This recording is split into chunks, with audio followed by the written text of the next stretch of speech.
of the United States of America and to the republic for which it stands, one nation, under God, indivisible, with liberty and justice for all. Thank you. Make sure your mics are on. Turn your mic on.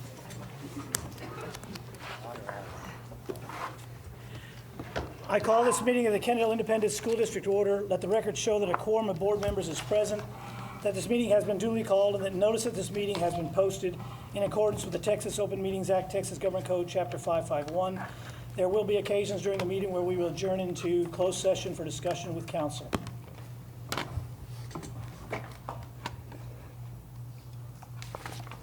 First item is roll call. We'll go the opposite direction. Darrell Owens. Here. Felicia Moody. Here. Maria Douglas. Here. Debbie Villagomez. Here. Sean Glovier. Here. Andrew Bisco. Here. John Clark. We have a full board. Thank you.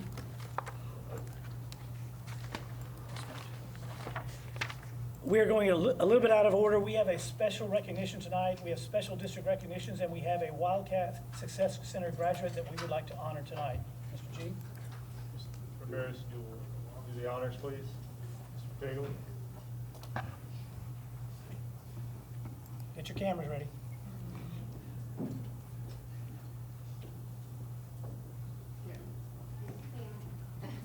Mr. G, this is a big day for me. I know both parents here at the Paffords, and this young man was set to graduate for the class of 2021, and the good news is he still is graduating in 2021 because of the Wildcat Success Center.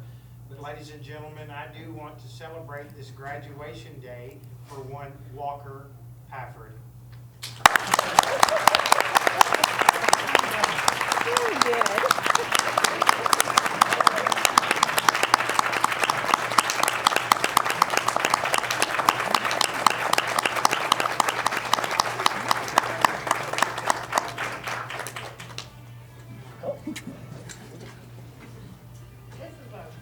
I'm going to go back and do it There's again. the music.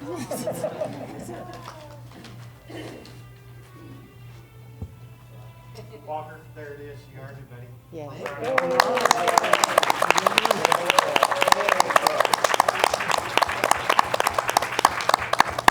don't y'all come up and get a picture with him real quick, and I'll use your phone.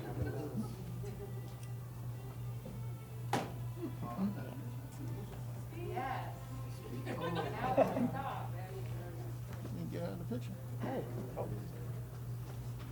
Really cool is Walker is being very successful making his own music and DJing and has lots of gigs, I guess is what you call it, right, Walker?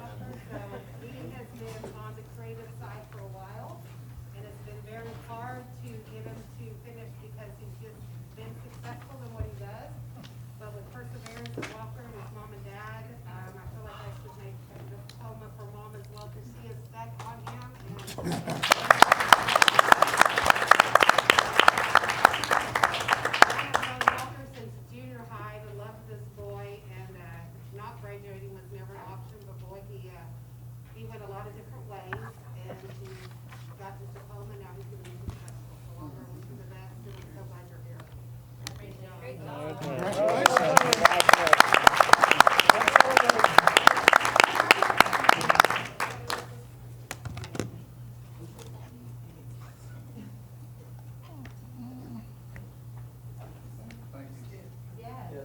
Thank you all for coming. Together? No. Thank you. Can you grab the comment? Yep. We will next take up public comments on agenda items.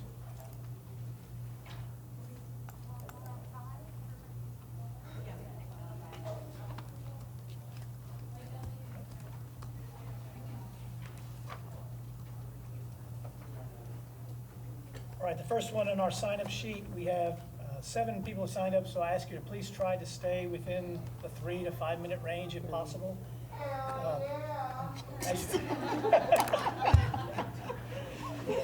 I get it. As you approach the podium, please state your name and address for purposes of our record.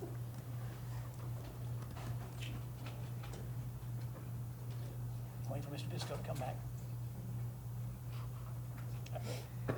Natalie McKay.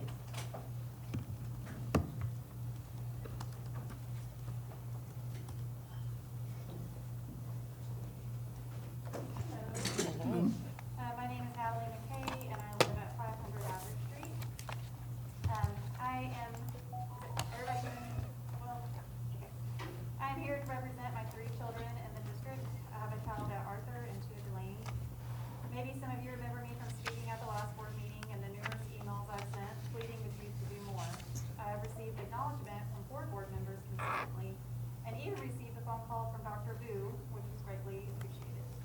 Other than that, it's crickets. During a pandemic, when we have the highest positivity rates in children to date, and hospitals are full. Leadership isn't acknowledging parent concern, not even a thank you for your comments or you're being heard. Where else do I go? Who else do I talk to make things change? There is nowhere else. You are the people. I'm doing everything I can do. I brought you data last time on masking and what our current hospital state of affairs were. And I'm confident that all of you can read the news and look up local epidemiologist recommendations, so I won't do that again tonight. All of it still remains true, except now hospitals and urgent cares are hurting even worse, and now my children's classmates are sick and my kids have been exposed. Friends in the district, like my family who stayed virtual last year, are now taking their kids to urgent cares and the ER for tests, inhalers, antibiotics, and steroids. You did the minimum to protect your students in the classroom, and now those of us who worked hard to protect our families from this virus are paying the price. No one can control what others do outside of school, but you have the power to decrease how this virus spreads in the classroom, and you are failing. You can see this in the pictures the schools are posting on social media. No social distancing. Children working together in groups, entire staff pictures with no mask, pep rallies, crowded hallways, etc. I could go on and on. We aren't there yet. We aren't at normal yet. You are giving the illusion of normal, but behind the illusion, there are actual kids and teachers going home sick. And what is happening when a teacher is sick? Their classes are getting split among other classes, causing more children to be in a space where it's impossible to social distance, and they have been exposed to COVID by their teacher. This makes no sense. Also, there were other concerned parents that were going to be here tonight, but they are now at home with their children that tested positive this week. That's so frustrating. Since the last board meeting, we have a dashboard and are tracking cases. Thank you for that. On top of that, an email was sent out to parents with frequently asked questions. But there are still parents, staff, administration, even school nurses that are confused as to what protocols are in place. What to do when your child tests positive, how, who, what to do if your child is quarantining. And many parents are extremely concerned that a child who has a COVID case in the household does not have to quarantine until they show symptoms. Why is that an option? Why can a student in 6th grade test positive but still have their 2nd grade sibling at school? This makes no sense. It's like last year never happened and we don't know what to do. You cannot bury your heads in the sand and wish this away. I don't know what you have received. I know that you have received a list of questions regarding masks, ventilation, social distancing, and numerous other protocols that could be in place. I also have handouts for TEA's COVID-19 testing project playbook and a letter from a Cook's Children physician relaying a message from doctors and nurses that simply cannot keep up. Their message is this: we are in desperate need of help from the public. Please wear your mask and have your children over 2 years of age wear theirs in public. Encourage your children's school district to require masking at school, not only to prevent the spread of COVID, but also RSV, common colds, and eventually the flu. I'm asking that you vote tonight to mandate masks, improve ventilation, and start COVID testing at school, and offer a virtual option as well. Pull out every protocol you have so these kids have a chance of a somewhat normal year. This is about them, right? Show them how to protect their community. I'm going to leave you with letters from my 3 children. Dear Superintendent, I am Ruthie, and I am in 2nd grade, and everybody should be wearing a mask to keep you safe and keep everybody else safe. And nobody wants to get COVID, because then you couldn't smell, or you couldn't taste, and you just wouldn't like it. And also, COVID can kill you. It's killed like 700 people. Everybody just wear a mask, and everybody wants their teacher to stay safe. Dear Superintendent, I am Hayes, and I am in 4th grade. Please make everybody wear a mask, because I don't want to be stuck at my house again. I am serious about this. I don't even like school that much, and I'm happy to go to school this year. I don't want another school like last year, a school year like last year, because it was the worst. And I'm a little worried about getting COVID because there's a lot of kids not wearing masks. And I don't want to get COVID because there's not a lot of room in the hospitals right now. Dear Superintendent, I really want to go to school. This is my 6th grader. I love it. It's way better than last year at home doing virtual. If you don't mandate masks and all the other stuff, my mom will have to homeschool me, and being at the school is way better. I don't care if I have to wear a mask all day. It's not even a big deal. I just want to go to school. So, please, do everything you possibly can to slow COVID down in our schools. Thank you. Thank you. Thank you.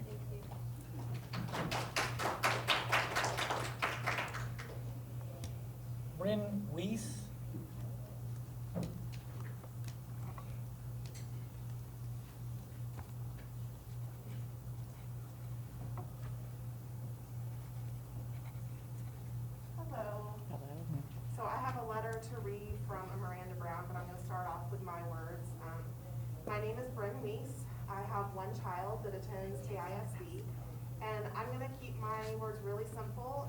I just want to say that I'm in complete support of more safety precautions being implemented regarding COVID. You know, over the years, there have been many issues in regards to safety, and those have all come up and we've always said that we're going to proceed in a certain direction or take certain actions out of an abundance of caution. These added safety measures simply align with that attitude. Kennedale ISD should always be putting their students and their staff member safety as their #1 priority. End of discussion. This is a letter from Miranda Brown. She says, "Hello, board and administrators. I'd like to first thank you for your time tonight to listen to the concerns and suggestions from parents and invested community members. I am taking the floor to address our current protocols in response to the high-risk levels of the spread of COVID-19. Parents like myself are overwhelmed as we struggle with the right choices to make to keep our families safe.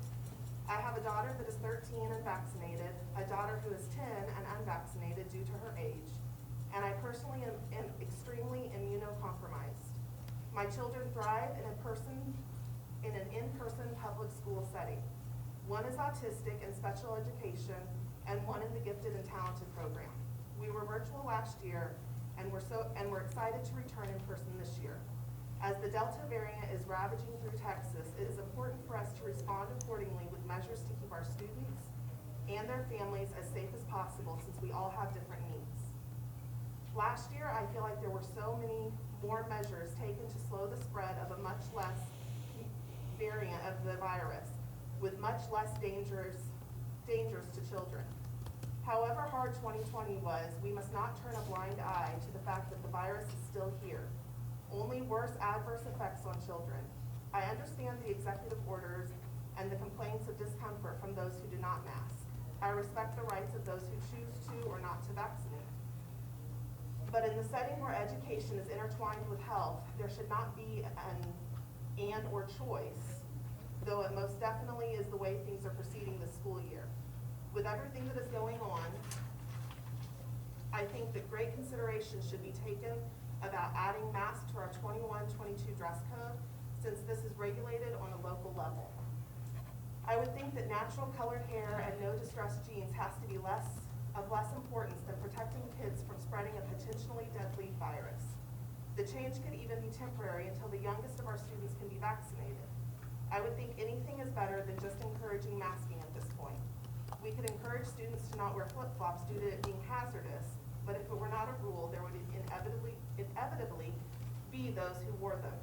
So we place these guidelines to protect them, even though some wish they were not there. But comfort of some cannot mitigate the risk of possible dangers. Masks should be looked at the same way. I do also feel that teachers and staff should set an example to students by wearing masks. You are an educator who has a responsibility to not only teach, but to protect. No mask should not even be an option. I also question the daily protocols in place now. I was informed our campuses are sprayed once weekly. This is not enough. Nightly should be imperative to assist in sanitation. I appreciate that there are communal hand sanitizer stations randomly through schools and markings in the hallways to encourage social distancing, and that teachers have cleaning supplies in their rooms. However, teachers do not have time to clean between classes. I have been reminded this multiple times by teachers when questioned. The first few minutes of classes could be dedicated to students sanitizing their desks, since we are continuing to switch classrooms for different courses. This could help ensure germs are not just continually moving from child to child. Being inside the classrooms, I can clearly see with the number of kids and amount of space, there is not enough room to be effectively at least 3 feet apart at all times. I questioned the option of plexiglass and was told that we purchased plexiglass last year but did not have the resources to install them. Why is this not a priority? If there truly is not enough money to have the plexiglass installed, then why has the community not been informed to offer solutions? I am more than positive there would be enough town support and volunteers to get that done. There are also families like mine who are at an elevated risk for serious complications due to contracting the virus. It should be respected when requests are made to forego group work until vaccines are available to all ages. I have personally had a hard time having those requests be implemented. I ask, they agree, then my children tell me it is not happening. That is also not okay. Certain courtesies should be available to those who need them. Without question, maybe a certain set of desks set aside for those kids in each classroom, like a smoking and non-smoking section in a restaurant. Solutions are available if the desire to meet the need is there. The fact that parents are being told that when one sibling tested positive and the other tested negative, that if the negative child has no current symptoms, that they are cleared to return to school with no quarantine period is not okay to me. We definitely cannot just continue acting like the pandemic is over, because it is not. When I put my kids to sleep at night, I am flooded with the thoughts of the tears my best friend cries to me after her work week as an RN watching people take their last breath. The news from my PICU nurse friend at Cook's Children's Hospital overwhelmed that ICU beds are limited at best. That there were more children admitted with COVID-19 in one day last week than the entirety of 2020, with more than, with more than 30 children intubated at any given time. I hear the tears of my friend's brother as he is struggling to parent his nieces as their mother died from COVID-19 and they are left without a mom. I knew no one personally who had COVID-19 or had passed from it last year, and its effects were much less on kids. But we were much more motivated as a district to keep safety protocols in place. At this time, I know over 15. The numbers are staggering. My heart is heavy and my mind is full of concerns and legitimate fears. I am not only the parent who feels this way. I am not the only parent who feels this way. I love our district. My family has resided in Kennedale for over 75 years with 4 generations of Wildcats. I want my kids to be KISD graduates as well. I know that our values as a district include the safety of our children along with the best education, and that is not a choice you have to make in between the two. A resolution that protects us all is within reach when it is prioritized and we can emerge from the wreckage of this pandemic Wildcat strong. I urge you to think about having to look into the eyes of one of our 10-year-olds and tell them that it was just too hard to make a way to provide them with the best education and keep them safe at the same time. And that this is why they are hospitalized or parentless or worse. We are better than this. We can overcome, but we must not hesitate any longer. Thank you for your time. Thank you.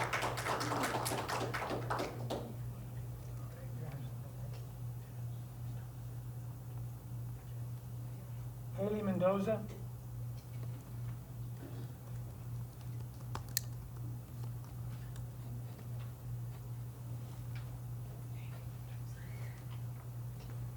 I'm here to speak on behalf of Rosanna Farish, but I also have my own words as well. And I would ask, we try to keep it to 5 minutes. I extended a little extra time there. That went almost Yeah, I'll 9. try. So- It's pretty short. So I have a 3rd grader at Delaney and a 7th grader at the junior high. The fact that COVID this year is worse than it was last year, but we're doing less to protect our kids is truly appalling. I have a newborn at home who's 2.5 weeks, and neither of her brothers have been able to hold her. With the worry, I don't know what they're bringing home. A mask mandate would help eliminate this worry and this risk. I don't know if there would be an ICU bed available for her in the case that she got something that they brought home. Why are we not being proactive instead of being reactive? We're putting ourselves into a situation for our schools to close down or to potentially go virtual when we know that's not in the best interest socially or emotionally for our children. We learned that last year. When they are quarantined to their rooms, they're also lacking social and emotional skills at home. They have missed family dinners, missed sports events. They're just quarantined to their room. That's not good for them either. You want kids in the seats for funding, but you won't have the kids in the seats if the kids aren't healthy to be there. All the surrounding districts have taken action. We have not. I'm asking that you vote tonight for a mask mandate and a virtual option. We do not have time to delay this. Our children's lives are in your hands. For Rosanna Farish, she says, Dear school board members, I am a parent of 2 children that attend schools in this district. I had hoped to attend this meeting in person, but my family and I are currently quarantining due to COVID exposure and subsequent positive testing. The purpose of my letter is to voice my concern over the protocol currently in place regarding COVID-19. As parents, we cannot choose between our children's education or their health. I would like to let you know that I lost my mother to COVID in August of 2020, and I also lost my father to COVID in December of 2020. As you can imagine, I take this disease very seriously. I understand that people have a choice as to whether or not they will wear a mask and or vaccinate. Because of this choice, it is inevitable that the children will come in contact with someone who has been infected and is currently contagious, especially in the lower grades where children are too young to get vaccinated. I understand that the TEA has set some protocols in place, but these protocols do not have the best interests of our children at heart, and it is the local school district's responsibility to take action. Last Monday, when I picked up my third grader from school, he notified me that he had a substitute teacher and that his teacher had not been in school the entire week. On Tuesday, I checked the dashboard and it showed that one staff member from his school was out with COVID. I wanted to make sure that my child had not been exposed when I called the school, as expected, given no information. I contacted my child's pediatrician and asked her what she recommended. She told me that if I suspected my child had been exposed, the responsible thing to do would be to quarantine him for 10 days and see if he shows symptoms. I did just that. During this time, I received no schoolwork from my son, so he could continue to learn at home. On Thursday, my child started showing symptoms of COVID, and by Saturday morning, we had a positive test. Once I received the positive test result, I did the responsible thing and notified via social media other parents that are in the same school. It was then that I realized how many children were out with positive cases and how many children have been exposed yet nobody notified. Also, by now, it is obvious that my child was exposed in his classroom from his teacher. One needs to only look at the dashboard to know that. As I write this letter, R.F. Patterson has almost doubled the cases of any school in the district, and it is the only school with active staff cases. I feel anger knowing that most of the cases could have been prevented by social distancing the children, by requiring masks, and even providing alternative learning options. I would also like to mention that my children wear masks to school, but masks work more effectively when the person who unknowingly has the virus is also masked. I'm requesting that the school board please reconsider how you're choosing to handle this pandemic. I'm asking the school board to not have us make a choice between our child's health and their education. I understand that TEA has set the rules, but I also understand that scientists and doctors disagree with the TEA stance. About 58 Texas schools have gone against the TEA stance and put the children and staff's health and well-being as their main goal. We need to continue to social distance. We need to notify families of exposure. We need alternate learning methods so we don't get infected, and we need to take responsibility. I feel like my children are being punished for having contracted a virus that I have managed to stay away from for more than a year until this school year started. I know this board cares about our children and wants nothing but the best for them. I appreciate everything the board is doing, and I trust that you will make decisions to leave them and have a clean conscience. Thank you for your time. Regards, Rosanna.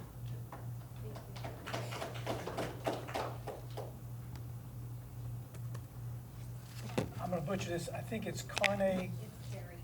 Carrie, I'm sorry. Carrie Cruz? I'm here to speak on behalf of Jessica Lindstrach. She couldn't be here, but I do just have a few words myself. I'll keep it brief. I'm a grandmother of 2 children. They go here. My daughter just spoke. I have not been able to see my grandbaby because of this, my newborn grandbaby. 2 weeks in, both of my grandsons have been quarantined. She got a call today that my grandson was exposed, sat next to a child who has COVID.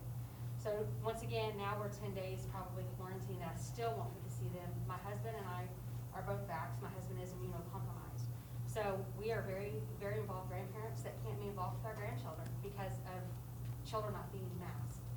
I think that this school board has to take a stance, has to make it a priority to keep these children safe. The mental health that I saw that when my grandsons had to go through last year, to be at home, and the stress and the hardships on my daughter and her husband just being a grandparent having to come and help, it's terrible. These children deserve better. You want better for their education. You want them to stand strong. The only way it's going to happen is if you guys put a mask mandate in place. That's bottom line. This one is from Jessica. It says, thank you for offering to try and speak for me at the school board meeting. If I wasn't exposed to COVID, I would be there. No worries if you cannot speak for me. I appreciate you offering your advocacy. Here's my message for the board. My name is Jessica Lindstrot, and I have a student that attends KISD. I'm here to express my concerns over inadequate COVID protocols. Due to the fact that the large majority of these children are not and cannot yet get vaccinated, I ask that we reinstate a mask mandate. We need to protect our children, staff, and administrators. Our schools are currently not safe for our children or community with the highly contagious Delta variant. More actions need to be taken. I will continue to email and call the board and keep advocating. Thank you for your time. Jessica.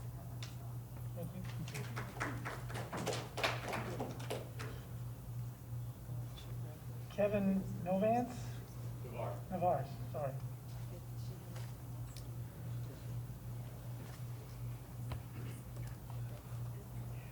Good evening. Kevin Navarre, 708 Lakewood Drive. So, I'd like to just start with just describing the joy my son felt when he went to school for the first time since March 2020.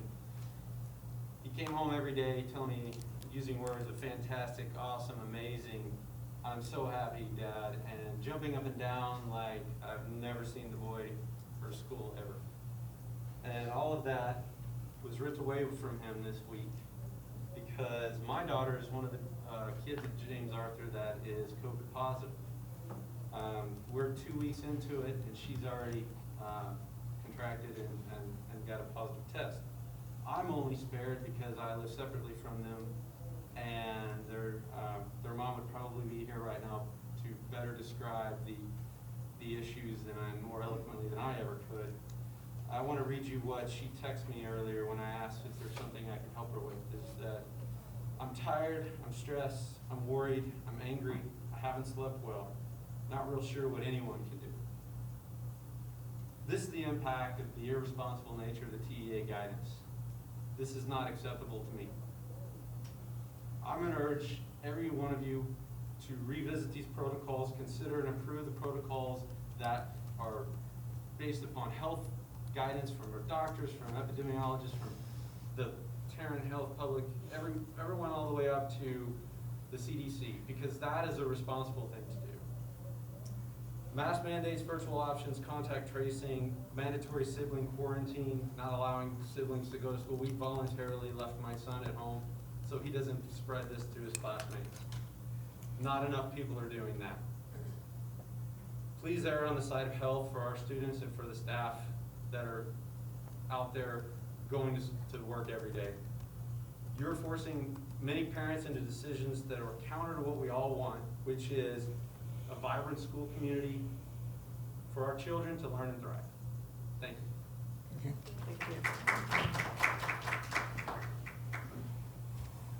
Aaron Golden?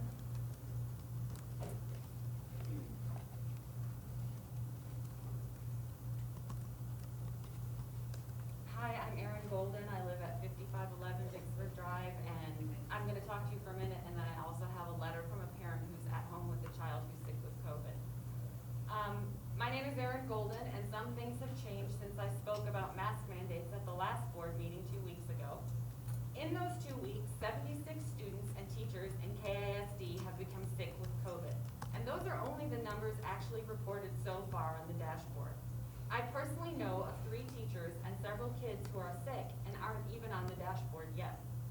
Another change is that my 8th grader got a COVID exposure notification on the 8th day of school. He's vaccinated and he wears a mask, and all we can do is hope and pray he doesn't become one of the increasing numbers of people with breakthrough infections. But the biggest change for us is that we withdrew our 4th grader from KISD. We cannot in good conscience continue to send him to a district where absolutely nothing is done to keep him safe. But you know what hasn't changed at all these past 2 weeks? COVID protocols. Or rather, the fact that the district still has none, 0. No masks, no social distancing, no extra hand washing, nothing. In the junior high, the 4 minutes between classes is so short that my child doesn't even have time to use the restroom, let alone wash his hands. And the halls are so crowded he couldn't social distance if he tried. And you know what else? I'm angry. I'm angry angry my son is missing out on everything school offers because it no longer offers what should be school's #1 priority, and that is keeping children safe. And I'm also tired. I'm tired of the excuses. I'm tired of hearing our hands are tied. I'm tired of empty justifications while nothing gets done to keep our kids safe. I'm tired of friends calling every day to tell me how their family, who was so careful, now has sick kids. I'm tired of hearing how many children were exposed every day, and yet the schools still haven't called to notify parents. I'm tired of those of you sitting in front of me having the power to do something, anything to be proactive, and yet you do nothing. Now, I've talked to some of you, and I know you are just as angry and tired as I am, and just as desperate to see the district take action. But then there are those of you who don't seem angry, and worse, who don't even seem to care. What is it going to take to get you to stop making excuses and do something to ensure our children's safety? Is your fear of repercussions or displeasing some parents more important to you than our children's lives? If so, then you're in the wrong profession. Resign, step down, move aside. Let someone who actually cares and who will do something about this health crisis take your place. How do you sleep at night knowing that in just 11 days of school, we're rapidly approaching over 100 sick kids and teachers due to your inaction? Do you lie awake and lose sleep like the parents do? Or will it take one of your employees or one of your students dying to finally make you take action? Will you finally care then? 2 weeks ago, I tried to appeal to your logic with carefully researched facts and statistics and expert recommendations. Tonight, I am trying to appeal to your conscience. For every single person in this district who gets sick at school, the blame is on you for doing nothing to protect them. If you haven't lost sleep over this yet, then I hope tonight when you go to bed, you lie awake thinking of every possible action you can take right now to keep our children safe. Because if you don't, I'm afraid the next action you'll have to take is attending someone's funeral after they've died of COVID because you've continued to do nothing. And this is a letter from Carolyn Christensen. I don't even know what to say.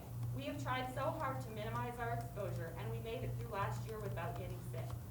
Watching my daughter's small body being racked with such intense vomiting is heartbreaking. She can't keep down a tablespoon of water without throwing up, and she makes such awful noises as she cries. I'm trying to convey just how awful she feels, and I will not be surprised if we end up in the hospital. My friend who works at Cook Children says the children are waiting for beds, so I'm hoping to stay out of the hospital if at all possible. Please, no one wants this for our babies. Please consider reinstating a mask requirement until we can get COVID back under control. We also need better notification. Moms are resorting to using a local Facebook group to do our own notifications and contact tracing, and this is just so ridiculous. A mother let me know that her child is in my daughter's class, who shares a table with her, and she has not been notified that they have been exposed. She was diagnosed today, but we need to move quickly with how rapidly this virus is spreading. We can do better than this. Parents are being put in a position to withdraw their children in order to ensure their safety, and I wish the district wasn't putting us in that position. Thank you.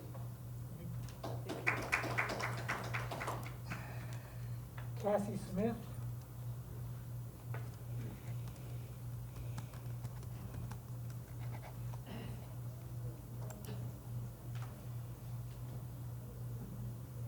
Good evening. Good evening. Thank you all for taking the time to be here, listening to us. Can you hear me okay? Yes. We can. So you don't know me, so I will not assume anything from you that you don't care. I think I'm going to hope that many of you do care and you're here to listen. So I do know that I spoke with Mr. Chad G yesterday, and I gotta tell you, Mr. G, I left there feeling like I was not heard. You did not hear me. So I would like to tell you all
didn't want to send any of them. He wanted them all home. We're going to do this ourselves. I had to talk him out of it.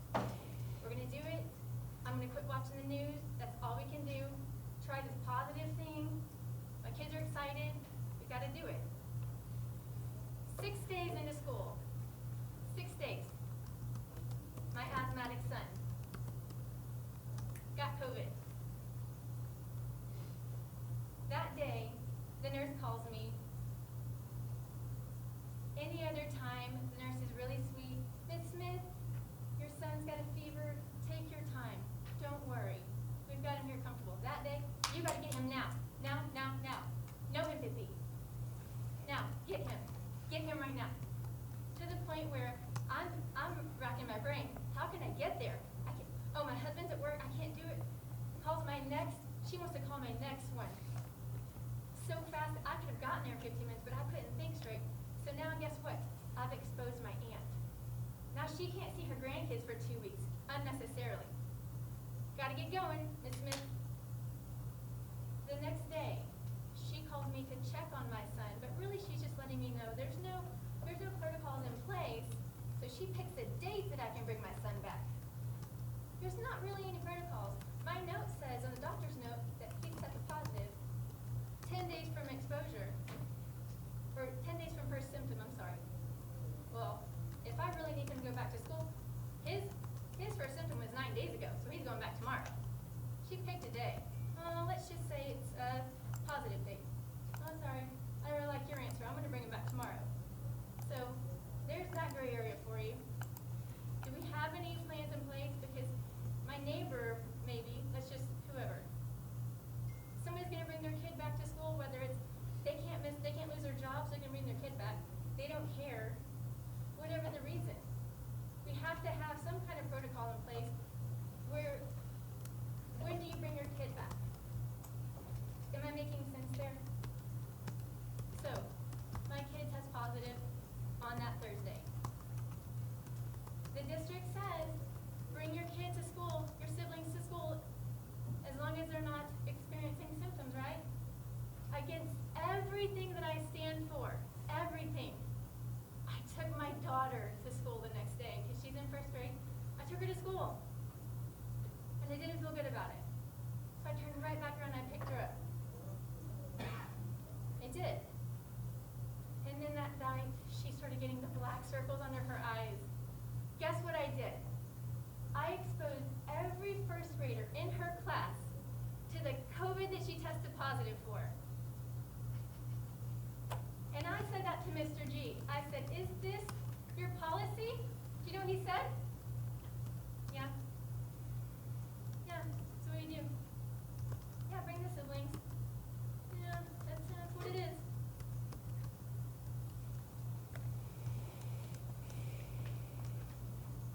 So I tested her on my little home test on Sunday. Called very first thing Monday morning. Got a hold of her school. Called and talked to a lady at the front. She asked me, do I want her to tell her teacher? Yes, I do. Of course. Of course I do. Why wouldn't I? Guess what she didn't do? No one knew. The next morning, I called up there and I said, did you tell her teacher? No. That was on my list of things to do today. So another whole day gone. No one knew. So then, I came up there to bring the note, the official, what I got, the lab confirmed test results, to bring that up there. No, this time I'm going to see the nurse because I'm going to make sure somebody's going to get notified of my daughter's COVID results, the positive test. There's a big note on the door that says, mask recommended, and then a sign that says, and not so many words, don't come in here if you've been exposed. This front desk lady, wearing no mask, even though it's recommended, she comes to answer the door knowing that both of my kids are positive, that says, don't come in if you're exposed, lets me in the door, walks straight back down to the nurse's office. Maybe positive. I know I'm not. I tested would be super irresponsible of me, wouldn't it? All the way into the school. You knew this, I've already talked to you about this. All the way there, nurse is not wearing a mask, assistant principal comes back there, talked to her about that, which at that point, she wanted to tell me about her uncle who just passed away when I've got my kids at home, having COVID. Anyways, I talked to Ms. Pride, let her know my upset, told her that I think it would be, the leadership is lacking, I would love to see some mask wearing. She assured me she thought that was what needed to happen. She said she was wearing a mask that day, and I see her. I see her in the morning wearing a mask, and I appreciate that. I do want to brag also on Mr. Rhines. I see him out there every morning wearing a mask.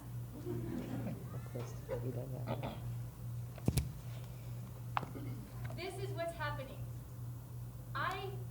If I hadn't heard from Miss Pride that morning what I needed to hear, that morning I was going to go yank my daughter, withdraw her that day. I hear Miss Pride is out there with hand sanitizer now, mask on, and I'm talking to Mr. G. That meeting I had with him was not good. All I heard was about him and nothing about what I needed to hear. When I left there yesterday, it wasn't a good feeling. I learned a lot about you, and a little bit of nothing of what I needed to hear. I asked you at the end of the meeting, can you deliver this for me?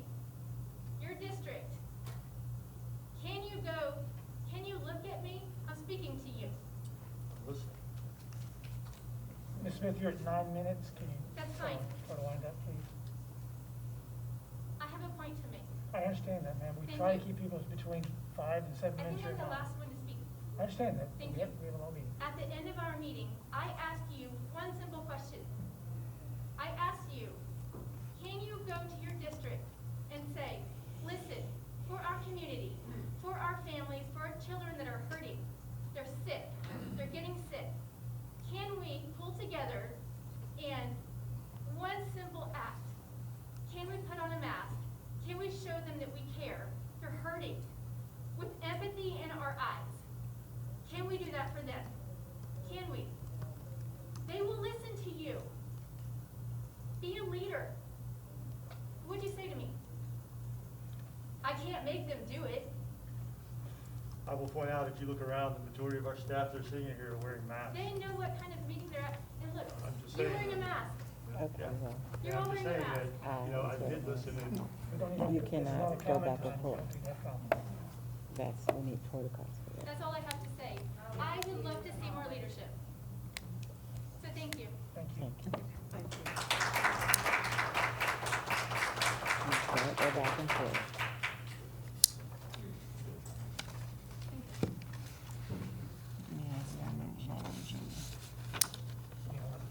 We have one person signed up to speak on a non-agenda item, Daniel Bennett.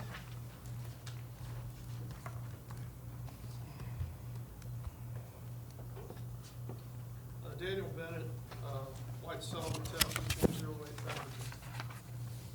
Superintendent G, I just want to say thank you, and to the board president, every time I come down here, feel welcome. And Moody made me feel welcome, and Ms. Douglas made me feel very welcome. Thank you.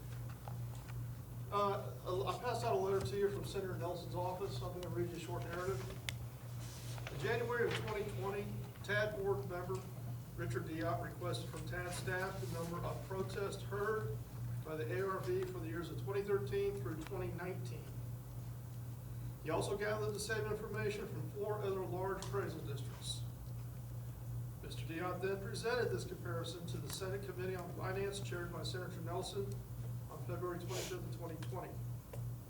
This presentation, as an invited guest to the panel, prompted Senator Nelson to send a letter to the Board of Directors of Tarrant County District, of the Prison District, on the 30th of April 2020, which has been supplied to you. The letter requests investigating the software used by the district if it is playing a role in increased number of protests in relation to other major metropolitan counties. This letter was suppressed. I want you to know what I just said. The letter was suppressed by the district. The letter was received on May 11th. It was not distributed to the board members. It was slid into their agenda packet for the June 5th meeting. That was the first time I saw it. The agenda packet online was devoid to the public. Didn't exist. During the June 5th meeting, the letter was not allowed to be discussed. On the agenda, though, was an action item to move forward with audit services to investigate the software. It passed 3-2. This is where the wheels came off. Soon after that meeting, 2 members asked to be recalled. Each sent a letter to the respective voting block to be recalled. John Molyneux, the third yes vote of the action item, and Michael Dottle, the chair of the board. I sued the district. I sued the 2 board members. I sued 8 taxing entities for the misuse of the property recall provision. I personally did it.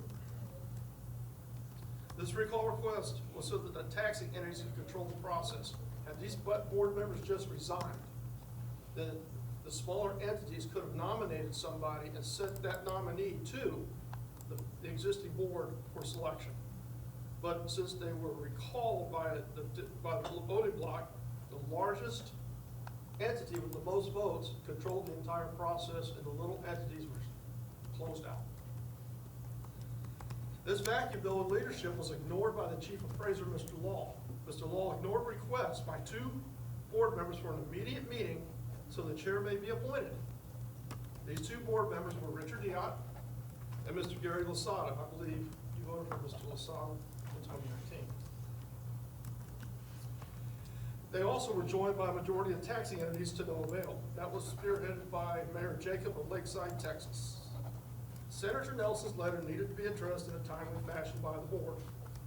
To this day, Senator Nelson's letter has not been addressed by the board. 16 months have passed. This, in my opinion, is by design. This is the arrogance of portion 2, the chief appraiser, Mr. Law, and the current board chair, Ms. Catherine Blockman. And then I'm going to close out with some law extemporaneous. I want to share something about House Bill 988. It's very important. The Commissioner Court in previous elections has always voted last in the cycle. Well, when I ran in 2017, I saw this in the 2015 voting video, and I passed it around in 2017, and then some of the larger districts who voted for me put their vote past the commissioners. Well, the commissioners knew that, and they tabled their vote and put it past that vote. Well, there's been a law passed that fixes this problem. A gentleman named Chandler Crouch helped craft the language. Matt Krause, House member, had Bill 2403. It went to the state counter where it was going to die. He took it over to the Senate side, and they put it into HB 988. And the language says this. This is my closing. That if you have greater than 5% of the aggregate vote, since there's 5,000 votes, if you have greater than 250 votes, you must vote in your first or your second regular meeting. And then you take that casted ballot, you must get it to the appraisal district within 3 days. Let's take the Commissioner's Court as an example. They receive the ballot from the chief appraiser on October 1st. They have a meeting on October 2nd. If they choose not to vote, that's fine. But they have to vote on the 9th. And if they don't vote on the 9th, their votes don't count. They're done. None of this playing games and waiting for all of you to vote so they can put their votes on the ballot where they want to get whomever they want on that board. I have now empowered the smaller entities. Thank you for your time. Thank you.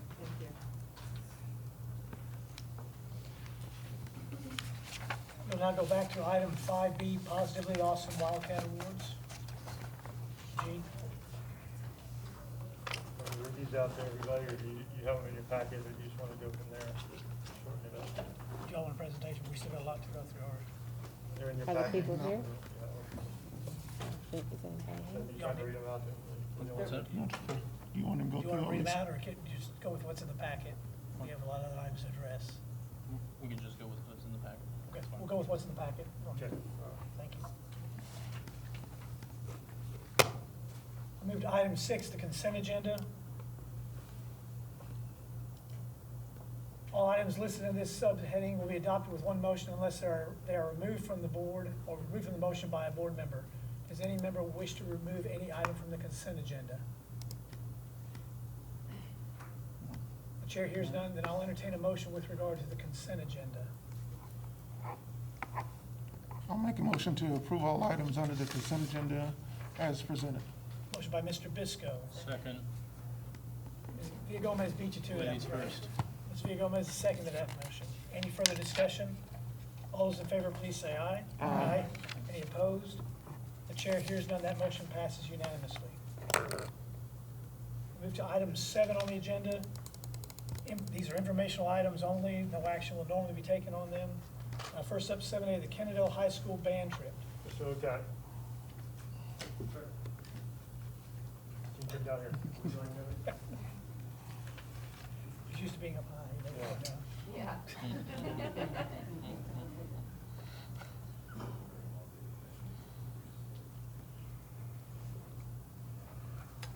Pardon my attire, ladies and gentlemen, I'm just coming from marching band rehearsal. They're practicing over there right now. Very good.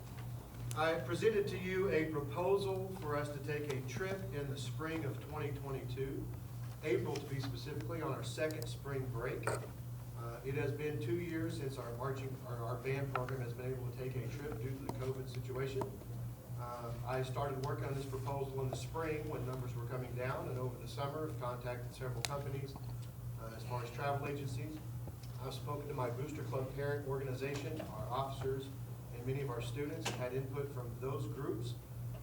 The consent at the times over the last few months was that we should try to put a trip together and propose it to you to see if we could take a trip in April of next year. The destination would be Corpus Christi and surrounding areas. We saw this as also an outdoor venue for all the things that we would be doing for the most part. Should the COVID situation still be around at that time, then we would not be in close contact with many other groups as far as outside of our own students. We're looking at doing a 2-night overnight trip, staying there in Corpus Christi. You have in your packet the destination and the information about the bus company and the hotel that we would be staying at, Emerald Beach Hotel. While we would be there, we would be doing an educational trip as well. It's not just a fun trip, as you would say. This would be a trip where we'd have a chance to have the students play and perform their instruments there at Texas A&M in the Texas A&M campus there in Corpus Christi, and have a guest clinician work with our students over that day, one of the days that we are down there. And then obviously while we were there, we would like to spend a little time. The kids would like to go down to the beach area and discover the beach. And also on the way back, we would like to spend a day at the Schlitterbahn Water Park, which would be another outdoor venue. And so that would be a 3-day trip for us. This is typical of what we have done in the past over the years, a 3-day trip. This would be known as our short trip. We've taken as big a trips as going all the way to Florida and flying to Florida to Disney World. And so perhaps someday soon in future years, we'll be able to put that trip again together for our students. But this would be known as a short trip. The current cost would be an estimate of around $450, depending on the number of students that would like to participate. And we're working with the travel agency. The travel group is Troubadour Consultants. This is a company that's run by a former band director and knows how to take care of band students and programs to make sure that all needs are met on this type of a trip. So anyway, that's what I have for you as a proposal for your consideration. Obviously, I've already talked to our Mrs. Vasquez, our district coordinator for our nurses, and got input from her as well as far as COVID protocols and recommendations from her on what we should do should a student or an adult on the trip as a chaperone come down with any COVID symptoms, and how we would quarantine them and how we would get them back home. We're in those discussions right now to put together that plan as well so we can present that to the parents before we would start collecting any money, so that they have all the information ahead of time so they can make an informed decision. For those that know me, know that I provide my parents with as much information as I can ahead of time so they can make their own informed decision on what they would like for their students to do on such a trip. So, and I've given you as much as I can right now, information. If you have any questions for me, I'm here to answer them. I do. Yes. And my child is in band, so. Yes. He would appreciate this trip, however. In the event, it's $400. I didn't see a due date as to when the money would be due. So let's say we approve for our child to go, and Yes. then the cases go up. Would we be refunded? Is it, if you put your deposit down, you keep the deposit, which I would understand, but what about the rest of it? Right, at this time, we're anticipating the $50 deposit of the $450 would be a non-refundable. I'm reserving my spot, just like you might reserve a seat on an airplane. And there are certain Oh. things you can't get back, but we're taking buses, so. Okay. We would assume that that first 50 would be a non-refundable deposit. Okay, The parents will have the option to go on, they're gonna be paying the travel agency directly online. When they make that first payment, they have the option to select an option for trip insurance that's not through the company, through a third carrier that this company is recommending, for a 100% refund of all the other $400. For refund for any reason is what I've been told. okay, That type of a policy. Of course, we all know in insurance policies, refund for any reason, 100%, that's going to be up to that company that offers that policy. So I don't have all of those details, but those will be available for the parents when they actually select that, where they can read the policy themselves through the company's website. Page 41 has a breakdown too. yes, I saw the numbers, but I just wondered, And as far as the payment plan, yes. Yeah, that's the we have that payment too. plan. With the final payment being Mhm. February 15th, which is 2 months before our departure date, which is typical for a trip like this, so that we know exactly what our firm numbers are. And I was explained to me by the company, Troubadour Consultants, that this policy would be canceled for any reason, including a COVID situation. Should a student come with COVID, they would expect to get that full $400 minus that $50 deposit, whatever, all the amount back, if they choose that option for the insurance coverage. and then my next really is a comment more than a question. Well, I guess it could be a question as well. So usually when you're going to go somewhere, you have to have a test.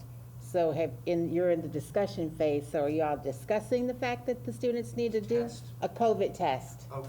before they go on the trip, 10 days before? And if you test positive, you don't go, or? We have not planned and You- do not plan on requiring a COVID test on this trip. It's not under my understanding that I could make such a Recommendation to the parents? recommendation or anything in that regard. And we're That not would be up to traveling out the of school state board. to another state, so I don't see that. I believe the rule is while if you're in the state, there's no travel required. No, I'm just asking for us. I'm not Sure. talking about anybody else in the state. Right. So that's just my question. And I just wanted to know if you were in discussion. You said that no. That So has that not been a answered. part of our discussions. Okay. I'm not aware that I can make that request. So. Okay. Any questions? I have one. Yes.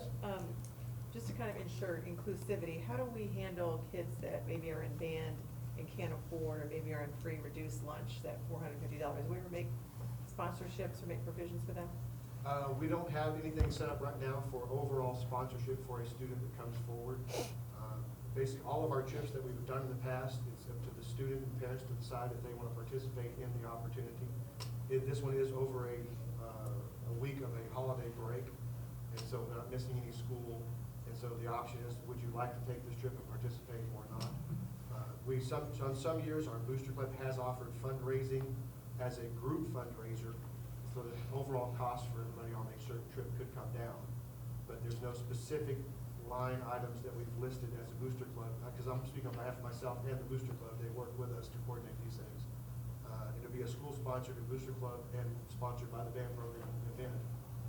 But as far as a student not being able to afford and wanting to go, that would be up to the student and parent to reach out to the booster club and say, okay, I really want to go. Is there anything I can do to help my child participate? But there's nothing, not a plan currently set in place for such a sponsorship or fundraising for that specific situation. And we've never had anything before that was set up for a specific student like that. All the fundraisings that the booster clubs are doing are general fundraisers. They're not allowed to do a fundraiser specifically for a one student fundraiser where they put money in their own personal account, because then you get into tax situations. They're using money to purchase a trip that they've used fundraising money for. So there's some legalities there with state, federal income tax, those kinds of things. Okay, I have one more question. About how many chaperones would you like to have? For about 100 students, usually around 6 to 8, just depends on the number of students that are going, the parents, the interest of the parents. Typically, we have students divided up into 4-person rooms, and each chaperone would have 2 or 3 rooms that they would be looking after. Okay. I don't see any questions. Thank you. Thanks, sir. Thank you. We'll now take you item 7B, the Student Achievement Annual Report. Dr. Lee?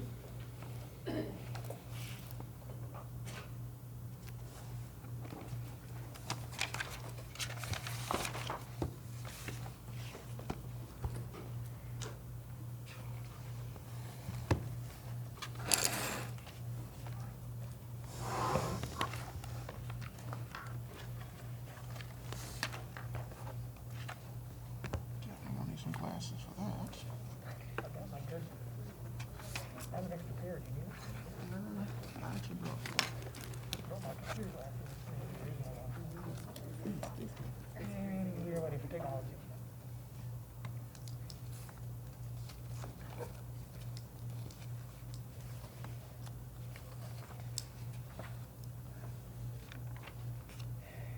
much better.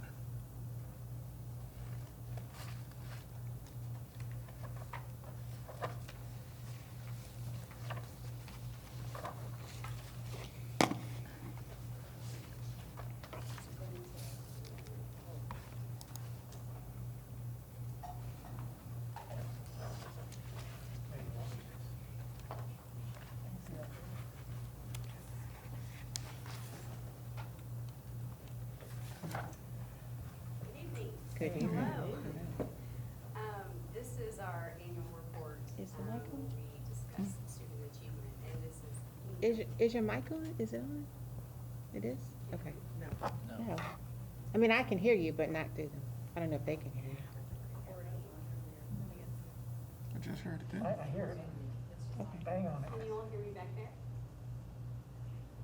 They're not listening. Okay, go ahead, Dr. Wu. Test 1, 2, 3. Okay. My dad's a music minister at a church growing up, and so test 1, 2, 3. You can only count to 3, never 4. Check.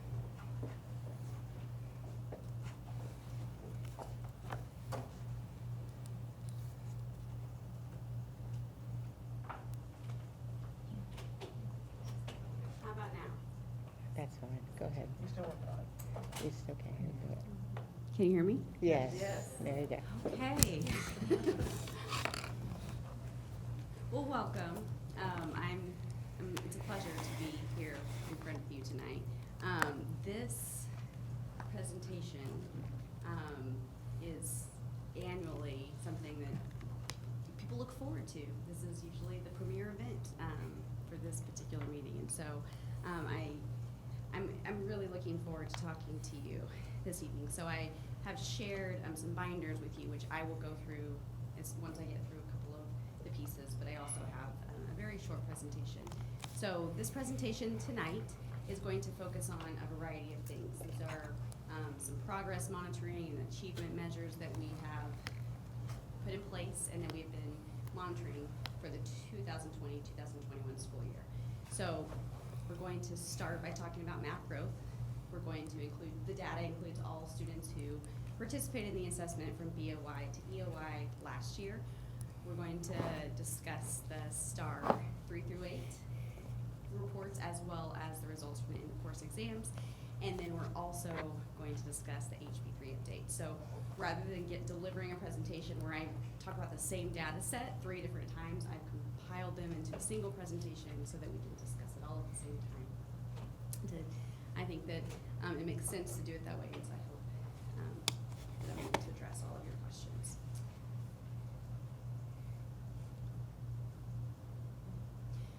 So map growth, I shared this with the board earlier last year, but I know we've had an election cycle since then, and so I'm going to briefly just go over map growth. For some of you, this is going to be an exciting review, and for some of you, it may be the first time that you've heard about it or have seen it. We started using map growth in the fall of 2020 to monitor student progress consistently, and so we have a single measure, starting in kindergarten, going all the way up through high school, to monitor student progress across grade levels. it measures student achievement as well as instructional readiness. And we administer it 3 times a year. HB3 is another piece that I have presented on previously. The board in December 2020 adopted 3 goals. We have an early childhood literacy goal, we have an early childhood math goal, and then we have a CCMR goal. So I reported out on the CCMR goal last spring, and I'll do it again this spring. Today I'm going to be focusing on the early childhood literacy and math goals. The monitoring calendar includes a report in February, April, and August. So we've already addressed the pieces in February and April, and here we are talking about the early childhood literacy and math. So a very brief overview of math growth. It's a computer adaptive assessment that measures student performance over time. We started administering this particular assessment in kindergarten, and it goes all the way up to high school. The language piece is, think of it as grammar mechanics. It's language in use, and so they're looking at the reading piece as well as the language in use. So an interesting part of this particular presentation is that spring 2021 was the last time that the state is going to administer a separate writing test in grades 4 and grade 7. So starting next spring, the writing piece is actually going to be integrated into all of the reading assessments. It's an ELA assessment, the reciprocity between reading and writing. And so that particular data point is we're going to include the results there today, but it's just something to note that it will no longer be reported after this year. So as I mentioned, the math growth assessment is administered 3 times a year. One reason why that's important is because we think of the STAR, which we'll be talking about today, as the postmortem. We find out that kids are struggling or that they haven't made adequate progress, but not until after they are home for the summer.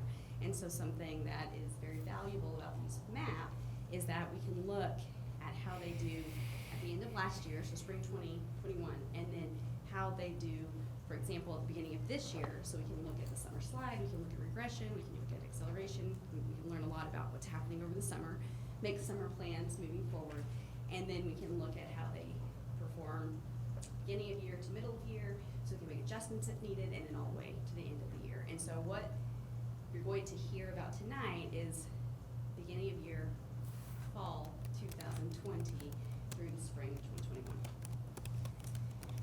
So one thing that's interesting about math growth is that it's all reported in a RIT score, and that's a strange acronym, but here's a good way to think about it. You can think of it like a ruler.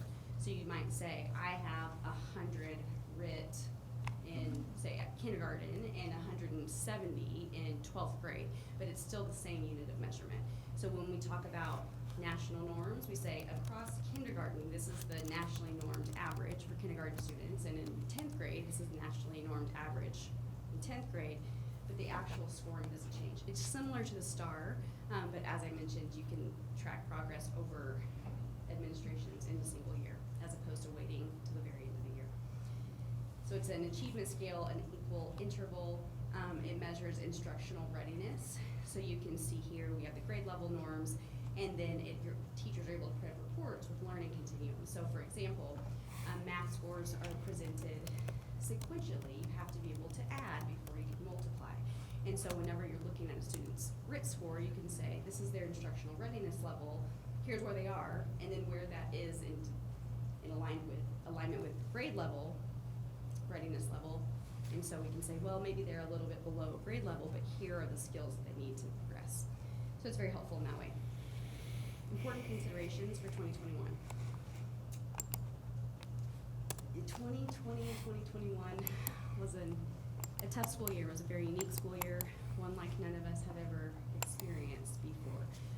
As a result, we had some inconsistent testing conditions. So some students tested on campus, some students tested at home, some students tested on campus at the beginning of the year, but then at home in the middle of the year, and something different at the end of the year. And so that we didn't have a consistent standard for the areas in which they tested. There was a lack of opportunity for staff to actively monitor students who were testing and learning from home. And then there was a lack of participation for many virtual learners. So the data set that you're going to be looking at tonight only includes the students who tested at the beginning of the year all the way to the end of the year. And then it was the first year for many of our students to take it, and it was the first year for many of our teachers to administer it. And so there's always a learning curve with anything. And so this particular, last year, the scores may or may not be predictive in the same way that they would be this year as people become more comfortable with it. So today we're going to be looking at 3 different areas. We're going to be looking at student growth. We're going to be looking at projected proficiency as well as projected college readiness at 5th grade and above. So with that, this will be a good time to get your binders. And I'll say there's so much information here, and I wanted to give you all so many things, but it's navigating it will take a little bit of additional support at first. So if you open your binder, you can see the table of contents. Can you still hear me? Okay. So the yellow tab says math growth, and then when you flip there, you can see math, reading, language usage, science, and then you can see overall at grade level. So if you flip through the first tab, and you look at the first chart. So you're looking at this one here. There are a number of different. I'm gonna smooth this forward so I don't sit on top of the keyboard. There are a number of different columns. So first, what you're going to see is the observed growth. Now we've talked about this before on a couple of different occasions. It's important that our students are growing, right? So the expectation is no matter where they start, that when they're with us in Kendall ISD, that they're making at least a year of progress. Now we'll talk a bit about the need for accelerated learning in some cases, but parents send us their best, and when students come in from other districts, they may or may not be reading on grade level. They may or may not have the mathematical skills that are aligned with grade level expectations. But what we can do in Kendall is ensure that they're making a year of progress while they're with us. So what you can see on the very first page is across the left-hand side, you see kindergarten through 10th grade. What you can see in the next column, you see how many students were tested, and then you can see the observed growth.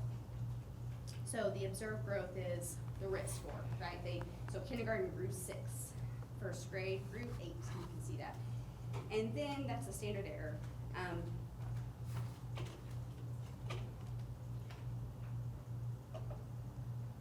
Looks like, okay. There's another column that I can pull up.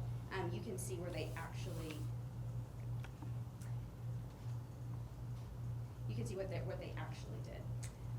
So whenever you look at, for example, the projected school growth, this is based on where they tested at the very beginning of the year, where they were projected based on national norms to test at the end of the year.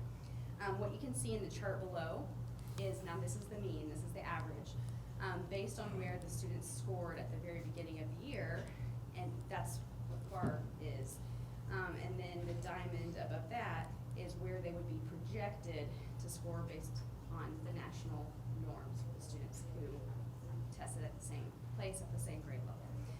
So what you'll see overall is that our students, the observed growth was overall less than the projected growth. Our students didn't grow as much as we hoped that they would. So this particular picture, the image that you're looking at, that's just a sample. The picture in the binder is the one that's reflective of Kendall ISD. So the one just here is what I'm looking at. So if you look at kindergarten, for example, they're closer, the observed growth was 6, and then you go here and you see that they're supposed to be closer to 15. We've had some staffing shortages in our department, and so as these binders were put together, we had several people working on them, trying to get them ready for you, and there was actually a column that said observed growth and actual growth, and somewhere between when I was working with the binders and then where we are today with me standing in front of you presenting this, that column got deleted. So I can send that to you. It's in the PDF that you received in your board book. Somehow it didn't get printed up today, and so I'm a little bit flustered. One second, I'll pull myself together. But that particular column got deleted, and that's why the diamond piece. There's a column that has the diamond piece.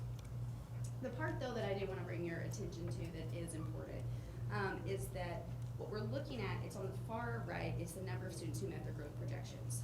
So our goal, right, is that 100% of our students meet their growth projections. So you can see for kindergarten, looks like 70% met their growth projections, which is good for kindergarten.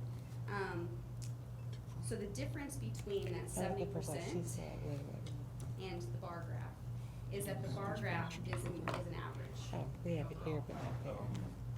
Yep. Am I reading this right? It looks like that's the number and the percentage. Oh, yes, so I had the flustered part, give me just one more second. Yeah, so it's 44%, so 70 students out of the 160 that tested, it's 44%. So the goal is that we want to have 100% of our students make growth. However, we look at data, we look at the research behind it, what is more typical is that about 80% of our students make a year growth, and that's a great number because the other 20% you look at, especially kindergarten students who have learning disabilities that have been undiagnosed, students who are absent, students who move in and out. So that's where the RTI process comes into play. So we'll be talking about that a little bit later. So a good goal for a district would be to be above 50%. But as I mentioned last year, we had some different challenges than we've had in previous years. So you can see kindergarten is 34%, second grade 28, third grade 65. You can kind of see it overall. So when you look at the graph at the bottom, that's the average. So for example, if you look at third, fourth, fifth, and sixth, what that shows us is that we had a lot of students who didn't just make a year of growth, they made more than a year of growth. But whenever you look at the total number of students who made at least a year of progress, the percentages are there. So that's the way that you read the chart.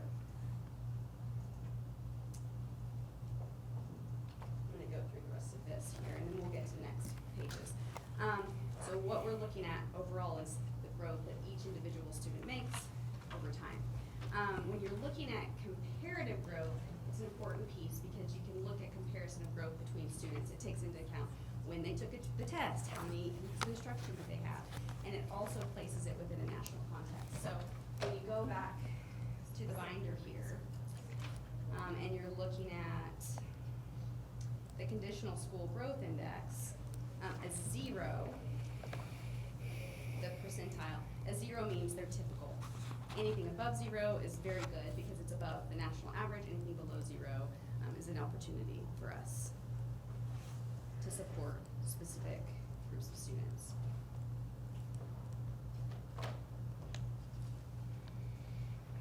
High school. So when you're looking at student growth by grade level, this is the part where you can flip through the binder here. So we have it broken up. We have reading, we have math, we have the language, and we have the science. So you can look at the observed growth.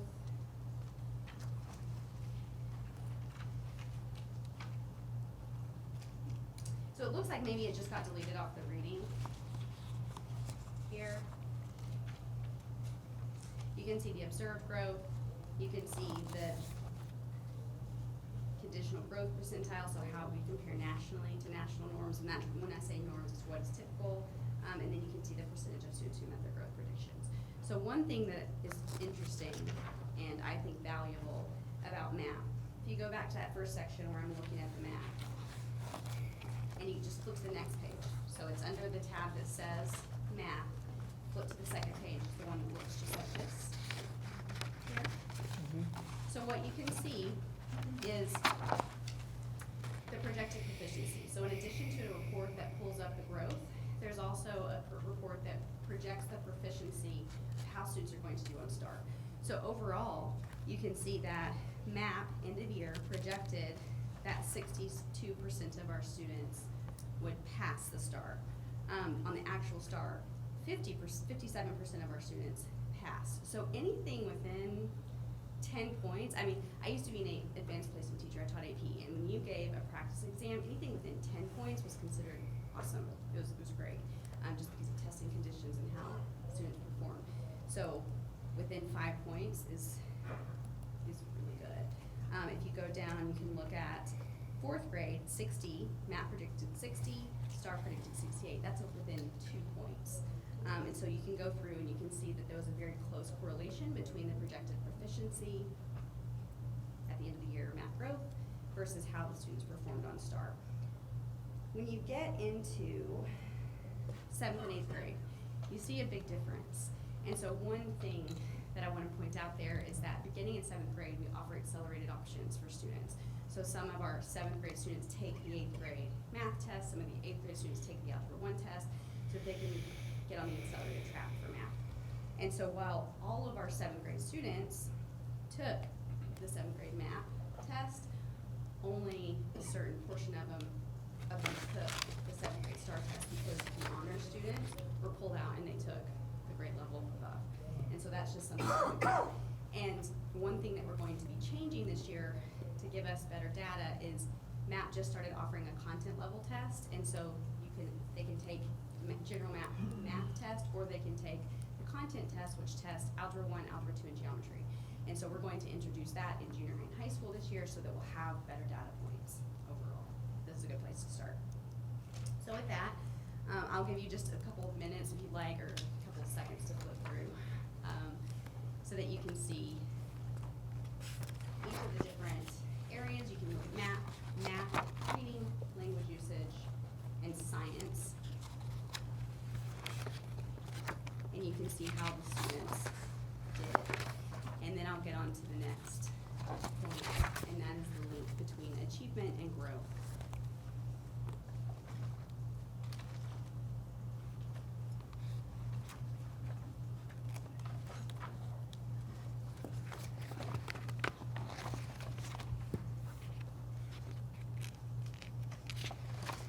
And as always, we can come back to this at the end, and I'm going to answer questions if something pops up. So I don't want you to feel any pressure to have all of your questions right now. So to talk about the link between achievement and growth, and this is important, we are measuring growth. We're looking at where the students started and then where they ended. And then when we're looking at where they ended, then we're looking at the projected proficiency of that particular piece. Now, what we know and what's important to think about is, let's say, from fall to spring. So this particular student, Sophia, scores within the 29th percentile within achievement in the fall, makes a year of growth. So in terms of the chart that you saw with the bar graph, makes a year of growth. So we're happy with that particular piece. But at the beginning of the year and at the end of the year, Sophia is still at the 29th percentile, which puts her about 2 grade levels below where she would be, right? So she's in 5th grade, she started out at a 3rd grade level, and she made a year of growth, and she ended at a 3rd grade level. And so that's why it's important to look at both pieces. Okay. So I just clipped this for you here, and I also linked it. It's in the board book, so you can look at it. You can look here and see, so for example, in 1st grade, the average in the fall is 155 in 1st grade. The average in spring is 171. And the reason that matters is because we're thinking about growing, right, versus growing in learning. And that's why the column that got deleted is so important. Because, and I'll get it to you. But you can look and say, oh, the kids are growing, great. But with 5th grade, let's say my child scores a 155, and then at the end of the year, they score a 160. Well, they were on grade level at the beginning of 1st grade, and they grew, but at the end of 1st grade, they're 160, so now they're well below grade level, right? So they're going into 2nd grade below grade level. And we've talked about this before. Kindergarten, 1st grade, 2nd grade are the foundational years. They're so, so important, because if a student gets behind in kindergarten, unless we implement an effective accelerated learning plan, that student will get behind for the rest of their academic career. But more importantly, let's say kindergarten, let's just say they come in at a 136, and then at the end of the year they test at a 136, and then they go into 1st grade, so now they're already a year behind, and they test at a 140. And at the end of the year, they tested a 146. And then in second grade, they tested a 150. And so you see how it has a compounding effect and why it's important that we're looking at both of these pieces. Now, on one hand, the expectation is that whenever a student enters a class in Kennedale, they make 1 year progress. But we also recognize that to truly serve our kids, we have to make sure that we're able to target specific areas of need. And if they need accelerated instruction or opportunities for accelerated instruction in particular areas, that we're identifying that immediately, not waiting until the end of the year, but also providing it. So I shared this with you to make the point. So you can think about it like a race. As you're running,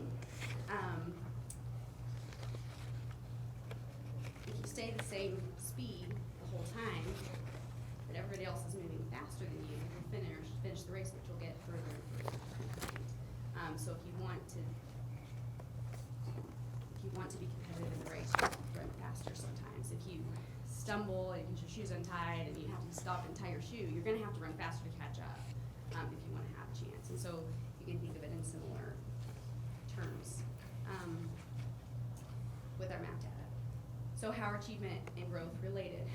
So depending on where the students start, if they make accelerated progress, then they're going to perform better by the end of the year. And if they don't meet their predictions, they're going to fall further behind.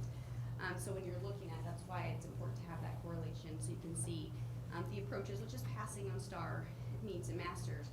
So one thing that we're looking at very closely this year is in 2019, students achieve masters, right? They achieve master's performance. 2021, maybe they passed, so they're not, they're not flagged, they're not on the radar necessarily if you're just looking at passing rates. But what you see is a downward trajectory. And so what we have been doing, what we've been focusing on is identifying that trajectory so that we can immediately intervene and provide accelerating learning opportunities. So that's where we get to the page that you've already looked at. You can look at the achievement projections versus actual performance. And so we've only included the grade levels that are tested on the STAR. So you can look at how they performed in terms of math growth as well as how they performed on the STAR. So with that, now we can move to the STAR. So under the first tab, which is labeled math growth, this is all of the scores for math growth. And if you're interested in the key, there's also there's a last page that it breaks down the different columns and so when you go to the STAR tab, so there's the big tab and then there's tabs within it. When you go to the STAR tab, what you can see here is it's broken down by campus and grade level.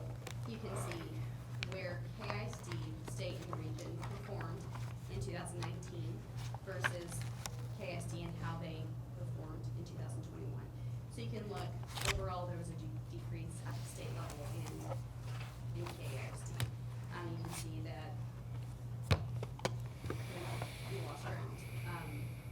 Areas across the state that were noticed as being areas of opportunity were math, because math is something that you don't pick up. It doesn't come for some people.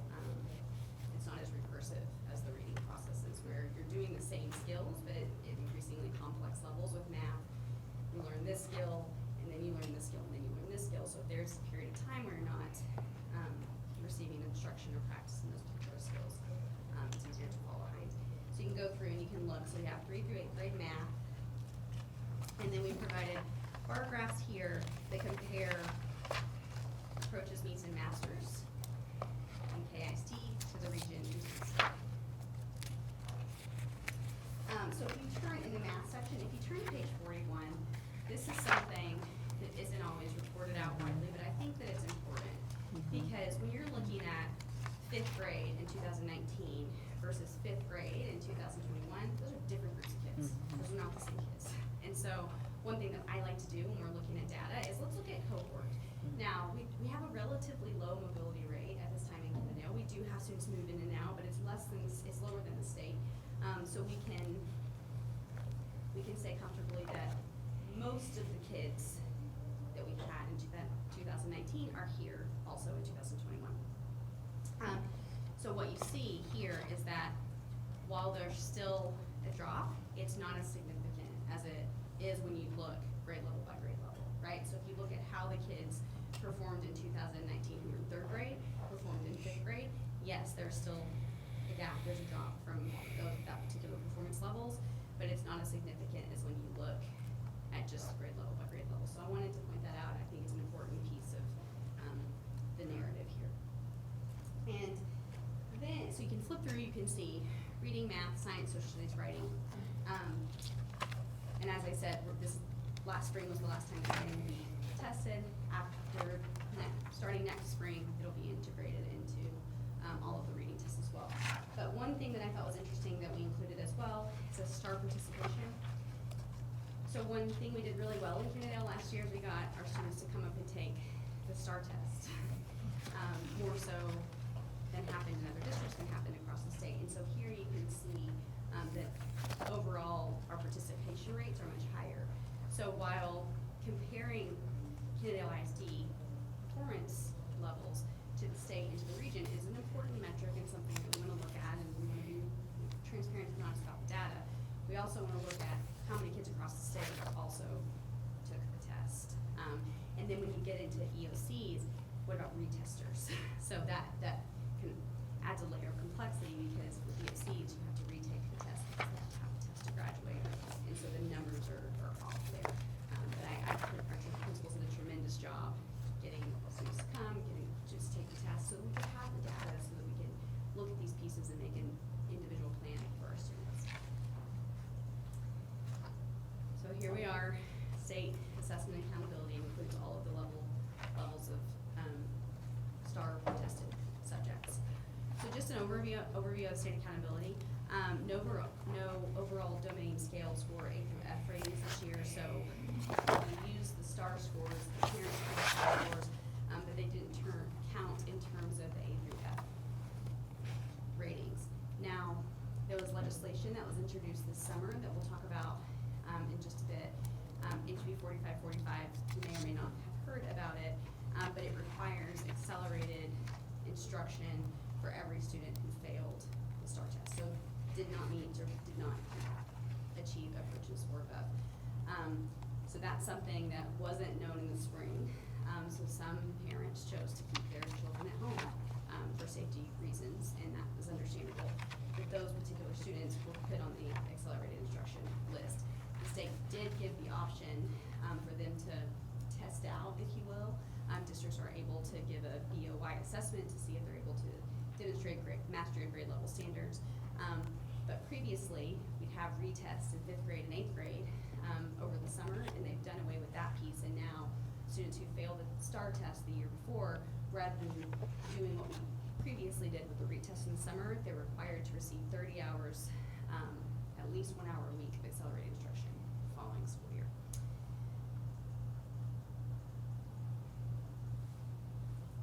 So overall, the learning disruptions caused by COVID-19 pandemic, the number of students not meeting grade level, so ones who did not meet approaches or above, across all subject areas and grade levels, with the exception of English 1 and English 2, increased across the state. Overall, mathematics reflects the largest decline in proficiency across all grade levels. Interestingly, districts with higher percentage of students learning virtually experienced a greater degree of declines, and students with the highest percentage of on-campus learners had smaller declines in reading specifically, but overall that was the case. So it was interesting because I was recently in a meeting with a group of deputy superintendents across the Metroplex, and so everybody's talking, can you break down the data between virtual learners and learners who were at home, and we're all talking about it. We're talking about, one of the deputy superintendents asked, does anybody know a psychometrician? Can we hire somebody? Because we started out the year where we said, okay, we're gonna wait 9 weeks, going in and out, so either you're at home or you're virtual. But then with different quarantines, with different students being in and out, we didn't have a consistent data point. So there were very few students who were learning at home all year or learning on campus all year. It was more fluid than that, and sometimes could change by the day. And then another layer of complexity, that particular piece is teachers who were quarantined. So some of our teachers did the best that they could to teach from home, which was very gracious and generous of them. But teaching from home is not the same as teaching from the classroom, and then some weren't able to teach from home, and some had substitutes, and all of that to say, there have been lots of requests, not just in Kennedale, but across the board, to break it down between virtual and on-campus learners, and it may be possible with a lot of time and energy and extra money paid to different people to do it, but overall, our students didn't test as well in 2021 as they tested in 2019. That is a trend across the state, and that is the case. And so we can spend a lot of time looking at that piece, or we can spend time looking at ways that we can capitalize upon the opportunities for students to do better, what's working, what didn't work, and continue doing those things. House Bill 3. So I'll say, I put the overall goals here. This is the same data when you look at 2019. 2019-20, we didn't test, and so there's the gray box there. And our goal for 2021 was 55% of our third grade students will meet grade level expectations. So I do want to point out, this is not pass. This is the meet grade level expectation. And as we discussed previously, what Texas says is meets grade level expectations is 2 to 3 points higher than what is accepted nationally, but that's the way that it's reported out here. So our goal was 55, and we were at 30. In reading, and then in math, our goal was 62, and we were at 24. So we have tremendous opportunities in Kennedale. And this is where it gets interesting, because this is the part where when I planned this presentation, a month ago, a couple weeks ago, I was going to say, remember where we were this time last year, where our principals and our teachers, we get a new piece of legislation talking about accelerated learning, and so we spent hours and hours over the summer during our professional development putting together a plan for accelerated learning, and then this shift happened, this social world around us shift, and the rising COVID cases went up. And as I've said before on a number of occasions, you can do anything but not everything. And so looking at this data, I feel this passion and this energy. We have so many things that we are putting in place that we're excited about. But I don't think you need that reminder today, because I think that's become very real for all of us, and so we don't have to remember where we were because we're there. Again, where are they now? Where do we want them to be? And what structures can we put in place to get them there? So with that, we've conducted this is a cursory overview that what the 20,000 feet view for the board members. I've worked with campus principal, with our department directors to identify the groups for accelerated learning, for intervention, to determine instructional focus and differentiation strategies depending on their individual needs, which is why I pointed out the learning continuum, which is really valuable about math, is it breaks it down by individual skills, and it gives a continuum of support that teachers can offer with individual strategies as well, and inform districts and campus improvement planning. So at the districts level, I'll report on this, and I stuck it in the front of it's in the pocket of the front, and this is just something you can see. I provided the staff development calendars from the summer. So we had an administrator nuts and bolts where we did the presentation I did for you, and I said I'm going to share a version of this with our campus administrator. So I did that with them. Some data analysis, we were writing things, so I included those sessions there for you just to see. We introduced our new hires, and then during Welcome Back, we talked about curriculum, guaranteed and viable curriculum within as well. We provided some content sessions, we purchased additional resources, we provided training on that. So we have staff development in terms of additional support staff. We have added an additional K-6 interventionist who has been hired, and have a job posted for additional K-6 reading interventionists. Staffing shortages across all industries are making it very challenging to stay afloat. It is a challenge. We have those two positions to provide additional support. And then I newly revealed instructional materials list that I created. I put in your folder as well, just to give you a bird's eye view. Here's broken down by subject. It includes progress monitoring as well as general digital resources, adaptive software. So you can see on the left-hand side the particular materials, and then you can see the color bars in the middle shows which grade levels that we purchase those materials for. And so when you see coming soon, you see all those. We can think back to the ESSER presentation when we talked about our ESSER funds and how we're using them. So we're using our ESSER funds to fund this these interventionist positions, as well as all of these materials. And so, you know, when you're thinking about all the things that we're doing, we're trying to be very strategic and thoughtful and intentional to make sure that our kids have the supports that they deserve and that we want them to have. And then tutoring.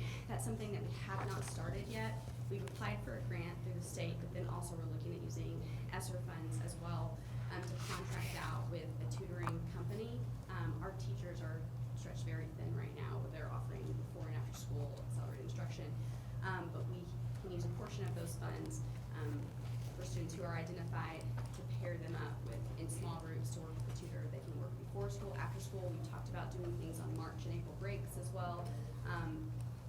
Sometimes on Saturdays, they can do that virtually. There are some places that will send the tutors to you. So Laura Wells is working on those pieces, which companies are approved by TEA so that we can use the funds appropriately. So that is what we're doing at the district level. And now, to talk about our next steps. So we've reviewed the results and the action steps at our principal PLC, our AP PLC, and we've been working with within this Curriculum and Student Services Department regularly talking about these things. You'll see on the calendar that I provided you, we are taking the next steps with Math Growth. So we brought in a Math Growth trainer. Very good. Provided a TOT training for our campus administrators to talk about individual student goal setting. So you're looking at overall averages, the mean, if you will. There are reports that teachers can print for individual students. They'll say, here's where this particular student is, here are the needs of this, they'll start with the strengths, and here are the needs of this particular student. So they can create goals. I know several of our campuses have implemented student data binders because students are setting goals and tracking their own data as well. They'll be providing at the campus level additional training before the beginning of year administrative assessment for Math Growth. And then the principals are gonna come up and just talk about what they're doing on individual campuses in terms of their action plan. So we're gonna do that. We'll start with Delaney, and I'll finish up. Before they start, I'll just hold them. I've asked them to give a very overview and happy to answer questions, but just to be respectful of everybody's time, so I've given them time.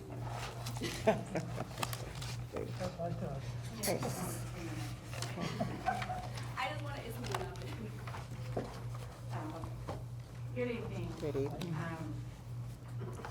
It is a privilege to be the principal of Delaney Elementary, and we are excited about students being back. And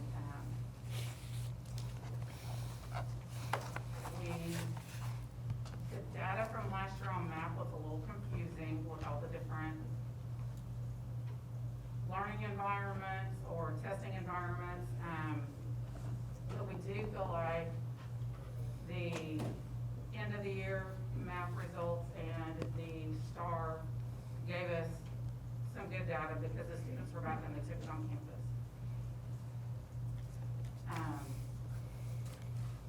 So we've got for the STARs for the fourth grade students, the ones that either did not take the test or not successful, we have accelerated plans. We haven't finished all of the meetings with the parents, but we've gotten most of them done. Where we have, and what the team has done is they've looked at their STAR scores, the big hitters, how the third grade STAR subject math or reading, how those are tested in fourth grade. And so those readiness goals, each student has 3 to 5 goals based on individually what their results were. And then there'll be progress monitoring. So House Bill 4545 does have parameters. We do it one time, I believe all of the elementaries, all 3 of us have our intervention time. We call it WIN because it's what I need. It's not just intervening, it's also extending. And so that accelerated instruction is built in during that time as well.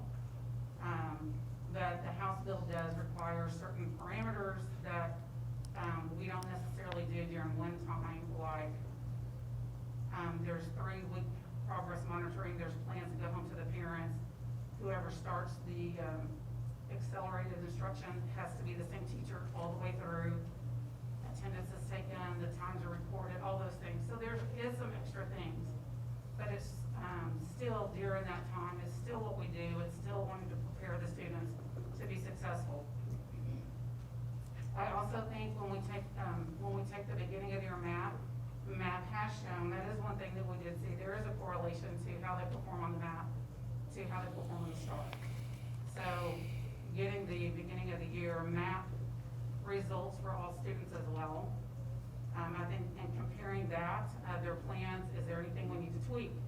And, because I know there were some parents that were concerned, well, I don't really know if my child took it as serious because we didn't know there was gonna be any implications. But we can look at what we have, with that plan and get rolling, and then when we get the beginning of the year map, we can look at that and see, do we need to tweak some things? That being said, even the students that did make proper, or did make standard on approaches on the STAR test, they're still going to be going to win time, working on being successful in the progress and growth. So the K through 2 or 3 really, because 3 didn't have STAR last year. We're looking at the map at the end of the year for them, as well as the beginning of the year, as well as the teachers working with them in the classroom and what they're seeing and how they're performing.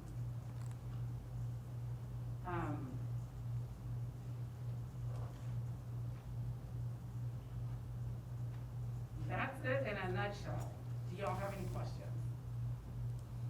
So the 3 goals that they'll be tracking on the accelerated instruction, they'll be tracking on those, but there will be other student expectations and supporting skills they'll be going over, but those are the ones that the teachers are going to be tracking and the students will be tracking on their data binders. Did you say third didn't have STAR last year? The 3rd graders this year, 2nd grade does not have STAR. Oh, I thought you meant lab. No, I'm just saying, the 5th grade teachers have the 3rd grade STAR to look at for all students. Or, we're not just addressing the ones that weren't, or that are in it. Yeah, I just missed it. Yes. Mhm. Any questions? Thank you. Thank you. Thank you.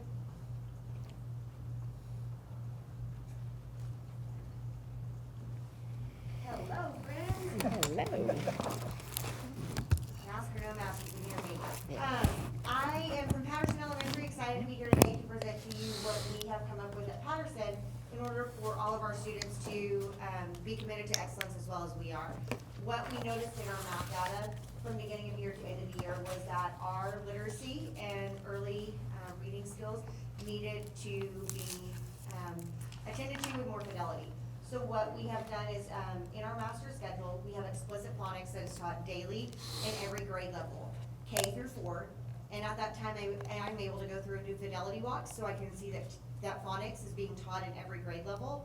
And so every student, no matter what they are coming to the table with, we are able to build and kind of fill in those gaps that they might have leading up to any kind of testing. Everyone's on even playing field. What we've seen is that the kids getting in 3rd grade, we need to solidify everything in pre-K, K1. That's where it's the most impactful. And so we see that the kiddos in 3rd and 4th, we might have a little bit of gaps, but there's no reason to keep those gaps there. And the best way to do that is to have this explicit phonics instruction daily. And along with this described, we do have our win time, and that's built into the day. Every 4th grade student, but also every K1, 2, and 3 receive 35 to 50 minutes of win time daily. Our 4th graders actually have 60 minutes, 30 minutes for reading and 30 minutes for math. They're either receiving accelerated learning or accelerated instruction, or they are getting their needs met based on RTI goals. Maybe they have pull-out services that can be met at that time with speech, so that they're not missing any of their core content. And we are able to meet all of the 30 required hours needed for accelerated instruction by end of February, so that we can make up time and not be running at the end of the year as we catch up to STAR. We have hit the ground running, and we have already done 35 fidelity walks, which means I've been in 35 classrooms checking to see if phonics is done, and if it's done to the level that the district has prepared our teachers to teach. And with fidelity, we are about 65%. So we've got room for opportunities for growth, but we're well on our way to making sure every Kennedale ISD student gets that explicit phonics instruction daily. Any questions? All right. Thank you. Thank you.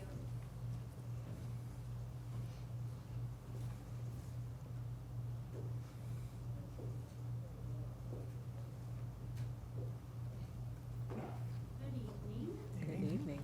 All right, let me tell you about what we're doing at Arthur. We started with our master schedule, and we also have win time built into our daily schedule. So each class, English language arts is 90 minutes, 60 minutes for direct instruction, 30 minutes for win time. Same for math, same for science. So every day, a student gets intervention in those 3 core subjects. All right, we have identified our students who need AI or accelerated instruction based on their STAR scores from the spring. And so we are looking at those results and writing goals and making plans to work with those students. Every student at Arthur has an intervention plan this year. And this is a way to track their progress throughout the year. We gave a beginning of the year assessment last week. And with those results, we created a student data tracker. And so the students are taking the results and they are tracking their data by objective. And so we have them look at the test, look at the results. If they got that specific area correct, they color it green. If they did not, they color it red. And so then when it comes to win time, the kids know exactly what they need to work on. We are really trying hard to give them more choice in their day where they can choose how they want to work on those areas. And so that's our school-wide plan. Every student is doing that. And then students are also keeping track of their math scores, interim scores, and report card grades on their own student scorecard. I know we have a district proposed scorecard. We have narrowed that down to campus, and then I've narrowed it down to one just for the student. I think it's important for them to see their map growth through the year, their report card grades, and just be aware of their progress. And I believe that's it. Do y'all have any questions? I don't see any. Okay, thank you. Thank you. Thank you.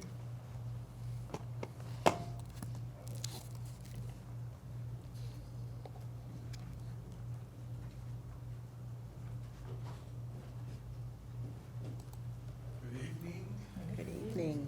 So I'm here to talk to you guys about what the junior high is doing to help reach our students with all of the House Bill 4545. I thought I was gonna come with something new, but everyone else is saying pretty much what we're already doing. So that's the tough part about going second to last. So we also have win time, which is for all of our students. Every one of our kids go through win time, so you can use win time as an intervention, but you can also use it as enrichment time as well. So even though our students take their diagnostic test, if they're below grade level, then we have intervention. If they're above grade level, then we do the enrichment piece. For our students that fall strictly under the House Bill 45, that's if they failed STAR test last year, or they didn't take STAR test last year, and they failed the beginning of the VOY test this year. We have scheduled them in math or reading lab. So with that, we use a program called A Galaxy, and we also have our teacher reteach the curriculum as well. So we track the hours through the A Galaxy usage report. It's about 45 minutes per period, so it gives them plenty of time. So if a student falls under that eligibility, we give the parents 2 options. One is to do the math or reading lab, which we can take care of everything in about a semester and meet those 30 hours. If they choose option 2, which is the before after school tutoring, it's gonna take about a year for them to complete that actual time. So both have pluses and minuses. We feel that we can meet all of our students' needs with the math and reading lab class. It's quicker pace, but what the program that we're using is really successful. So I'm excited about it. I think that it's going to help to close some of our gaps, but that's the plan that we have. I forgot to say, progress monitoring. So we'll do it through A Galaxy reports. We do our quick checks, and then we do our curriculum assessments. And those are every 3 weeks.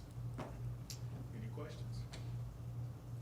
For the two options, the math and reading lab or the before and after school, that the parents were able to elect, Yes. was that information available to them as well? Were they just selecting your option, or if you do this option, it'll take this much time to get the hours? If you do this option, it'll take up to a year? That's a great question. I'm actually sending out an email to clarify what the hours will look like.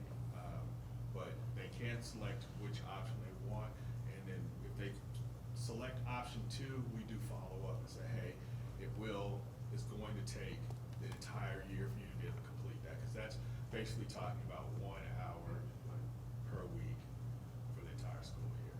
So we are following up with a phone call to the parent if they do select option 2. Perfect, thank you. Anything else? That's it. Thank you. Thank you.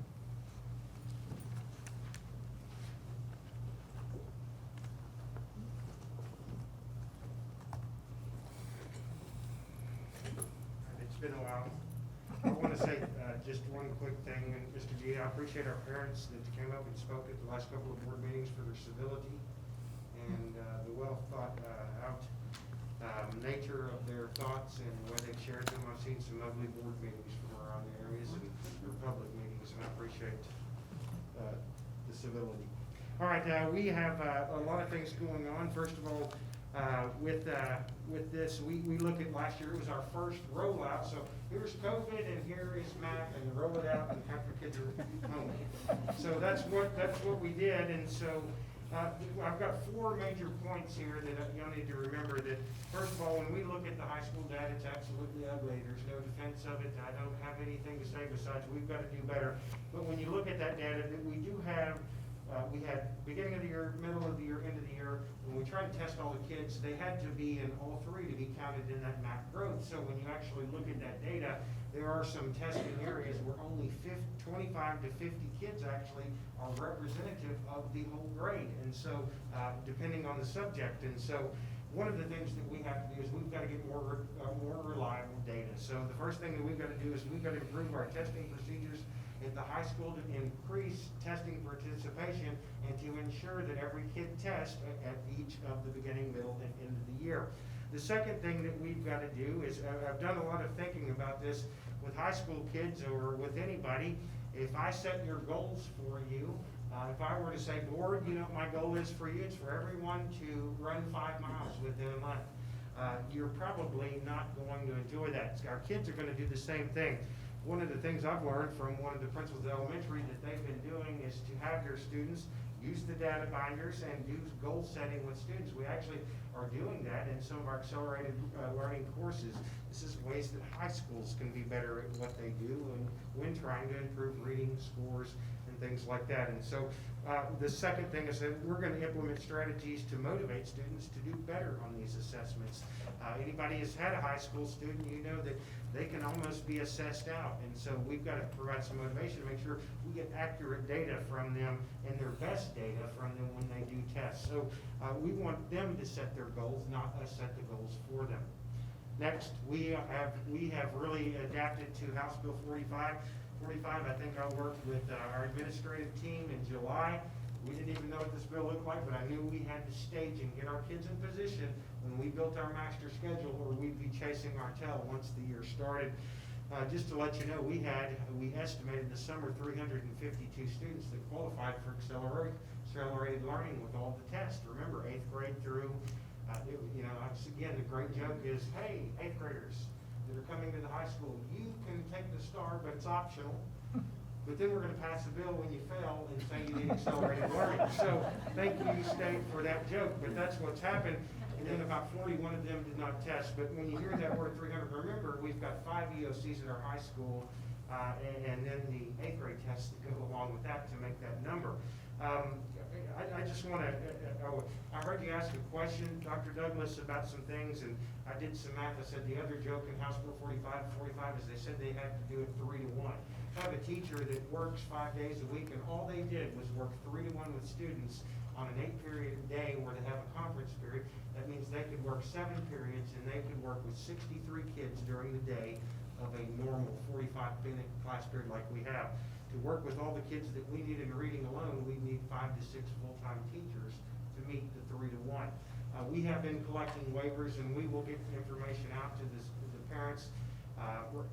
Most of our parents have said, yeah, we understand that, you know, groups of 10 or 12 or so are manageable for a high school student. So, but I'll say we've had about 20 parents that say, yeah, I think it's more appropriate for my kid to do 3 to 1. So we are adapting plans based upon the needs of our parents. But with accelerating learning, we've revisited, you know, we've expanded actually our operation to be during school and before school right now, and we may be looking at some things for after school. We're actually working with our social worker who has some other resources that we may be bringing in after school later on, and then, but we've expanded our courses in accelerated learning, not just in math and reading. We are offering them now in science and social studies.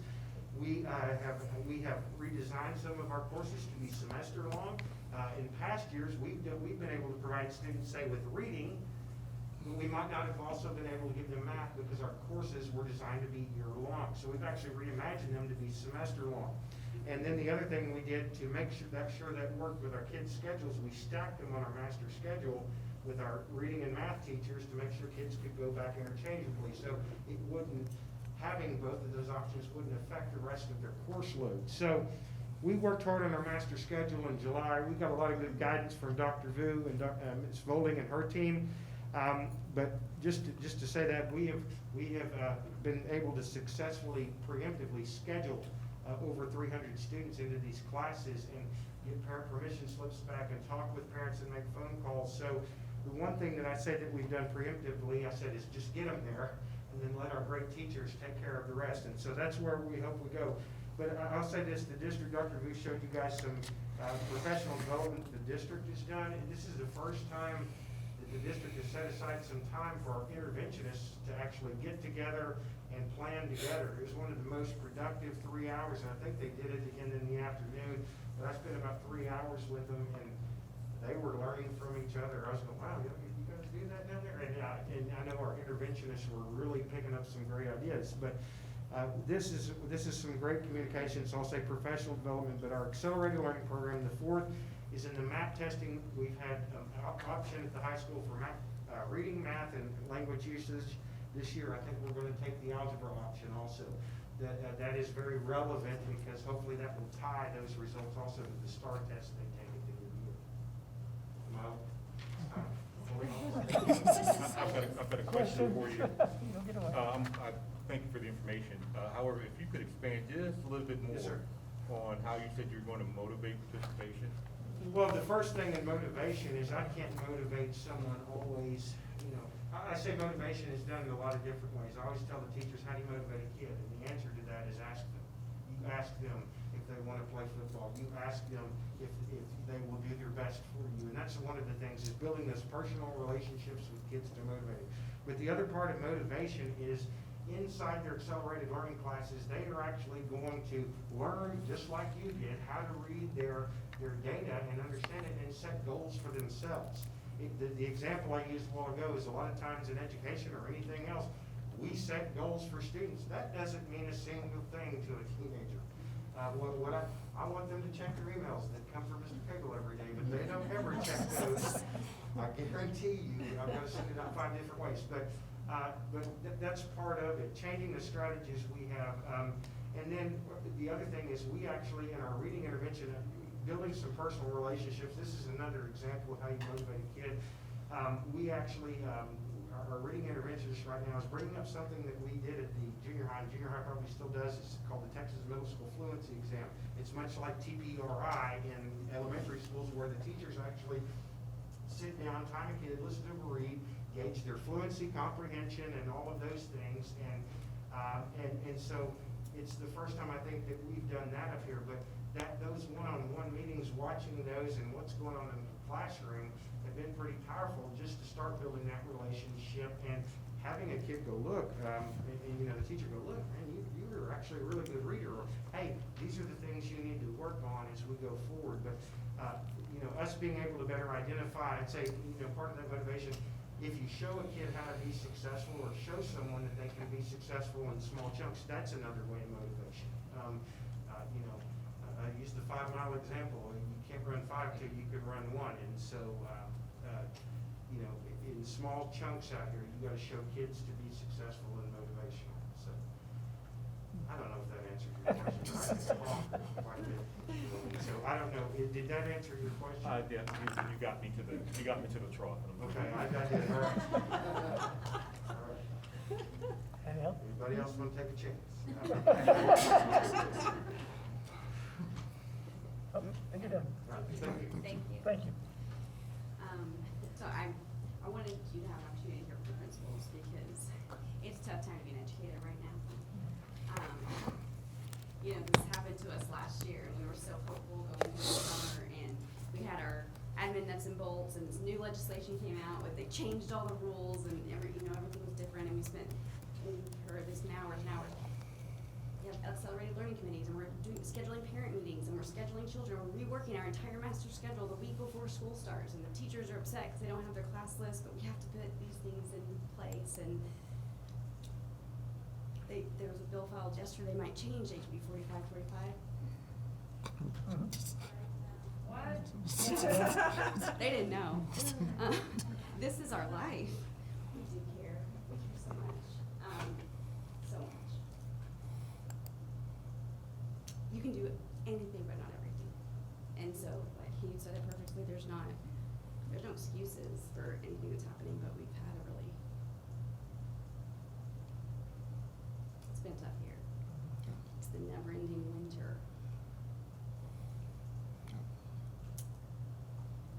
What questions do you have? Floor's open. Conversation.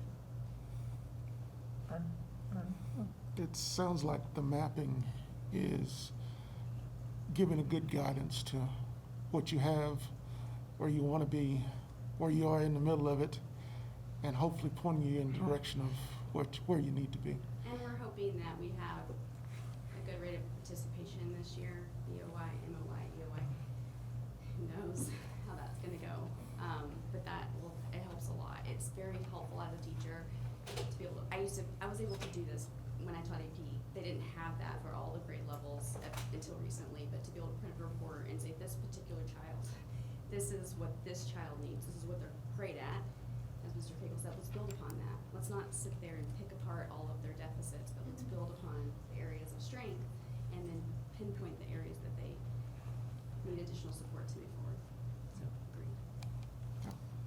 Is there anything that we can do toward improving the fidelity of the testing? I mean, whether it's, you know, we want it to be a policy that kids come to school to take the test versus taking it in different, I mean, is there anything that we as a board can implement in policy decisions that would help ensure that piece so you get good data? I don't know that there's a policy you're going to implement. I think the reality is it's just we get kids to school, you know, and we didn't have all kids at school last year, and that's. So there was a section of my dissertation of how people learn, right? How do people learn? Goes all the way to Piaget, Vygotsky. How do people learn? People learn through dialogue. People learn by working closely in groups, touching all the same things, talking closely together every single day for multiple hours a day. That's how people learn, by trying something, grappling with it, touching it, getting feedback, and then doing it again over and over and over. And so in terms of policy, that's bigger than all of us, I think. I was reading a book recently, and it was helpful, but it's talked about the act of proving is exhausting. right? You're always not just doing the work, but you're proving that you're doing the work too. That's the part that's really hard. It's a tough time to be an educator right now. We don't have the subs, and we don't have the staff, and we don't have all the things, but we have all these things in place, and we have these really passionate people who are doing it, and also trying to keep people safe, and it's just, I think, continued support and acknowledgement that we care, and we're working hard, and we're passionate, and efficient, and skilled. Uncharted waters doesn't even, it's more this. It's more just, do this, no, do this other, no, do this, no. I was talking to my husband, I said, it's like you're driving down the highway and it's 70 miles an hour and it's posted multiple times, and then you get pulled over because he said, it's 50 here. It's not, I just drove by, yeah, we put the sign up after you passed, but you're still responsible. And so that's how it feels sometimes. And I think just recognizing these people, they are amazing, and they're stretched, and their staff is stretched, and we're working so hard. And we care about the kids, and we want them to be successful. We have our own families, we're thinking about that as well. We want our kids to be safe too. And it's just we're in a hard position. Usually that's lined up. I like visual metaphors. I was an English teacher, so here we are. I just want to say thank you, because that was an amazing presentation, lots of great information. I think it was great hearing from all the principals. And I think with all those wonderful things that we got to hear, like I said, was very important, significant, and I think it just is, for me, it's very salient, the importance of keeping our kids safe so the schools can stay open, so they can be in those classrooms to benefit from all those brilliant, wonderful things that they've got in store for us.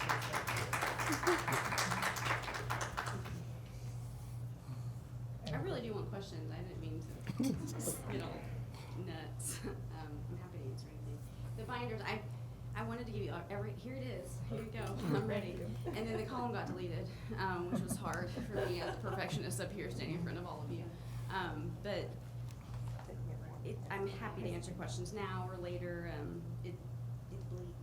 Thank you.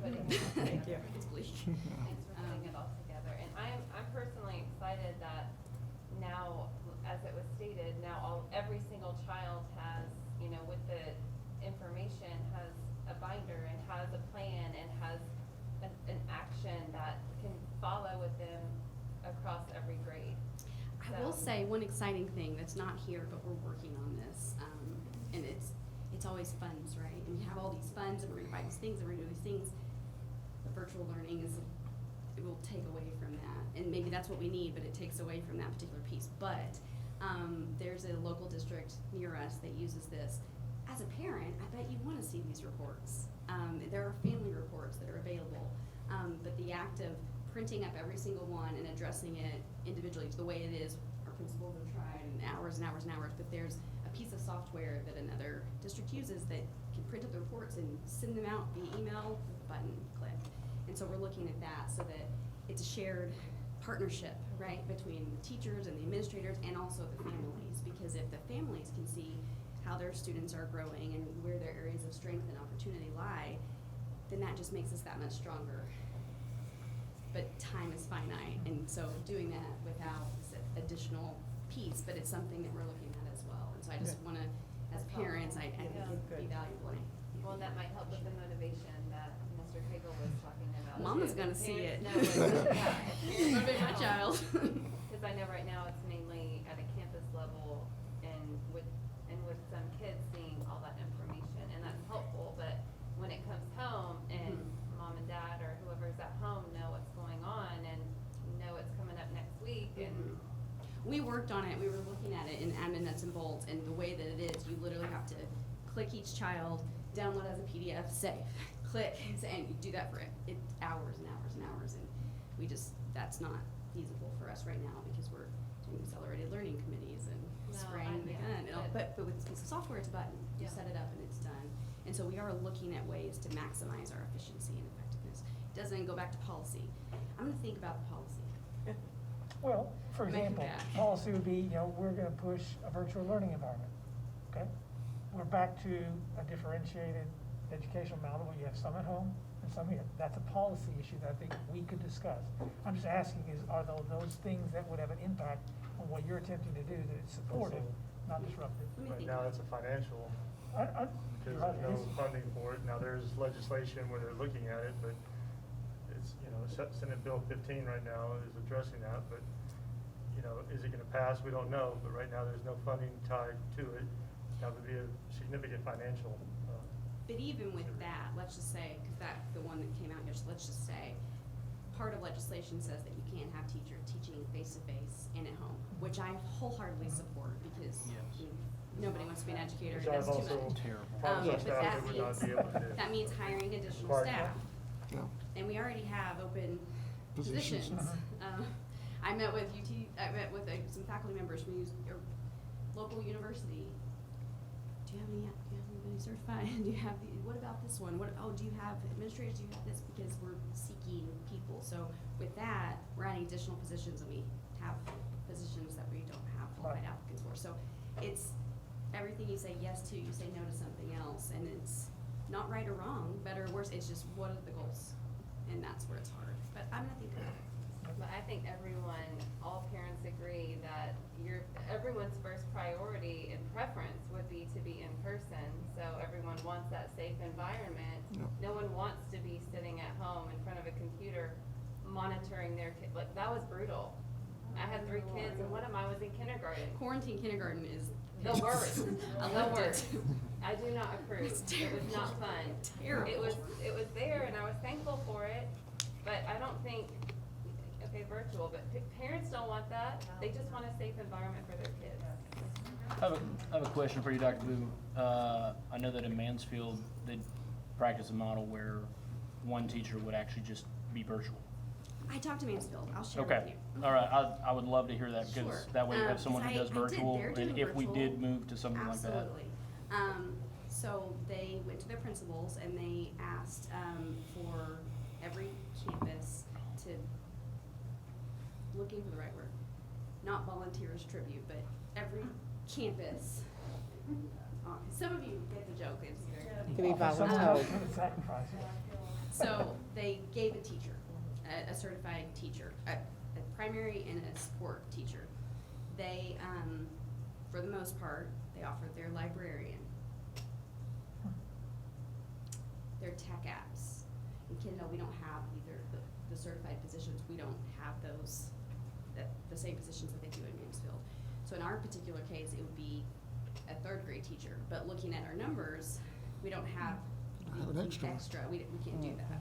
And so they're able to do it like that. So as far as ADA, they're using the ESSER funds to supplement that they're not getting. So that resource list with all the coming soon, that's where that money would come from. And then we'd hire positions to fill it because we don't have, do you have extra teachers? I mean, we've worked so hard to be as efficient as we can with our staffing. What do we need so that we can support in multiple ways? And so that's, in that particular case, that is it. All hope is not lost. I have some ideas that I'm happy to share with you at a later time, but I do have some ideas for things that may work, but depends on kind of how things go with this particular bill and other pieces.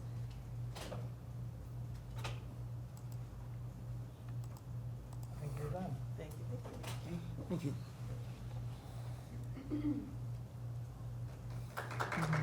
I don't need a break, but I do need to, I need to, Break. can we do a quick 2-second break? Why don't we do, so we're gonna go back in closed session, so we'll take a break as we go back in. We're getting ready to close session right now? Oh, okay. I just need to take care of my. I understand it. The next item on our agenda is consult with legal counsel regarding health and safety. Ladies, could I have y'all stay for a second? Go ahead. Okay.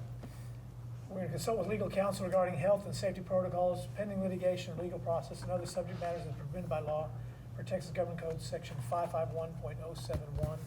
We'll try to make this as short as we can and come back out for the presentation on district COVID protocols. We're going to take a short break. It is 9:21. I would like our staff to stay, and this, Haley, if you could stay real quick, but I'd like our staff to stay briefly, and then I'll dismiss y'all. So, okay. Thank you. Okay, Quick I'll be right break, back. bathroom, water, whatever. We are returning from closed session at 10:42. The next item on our agenda is presentation on district COVID protocols. It's item 7D. Ms. Kay.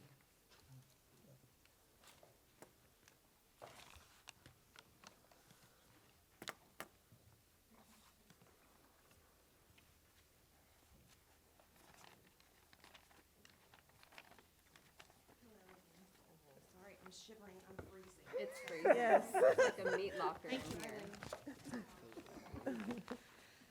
Okay. Thank you guys. Just thank you for being here. Thank you for all that you do.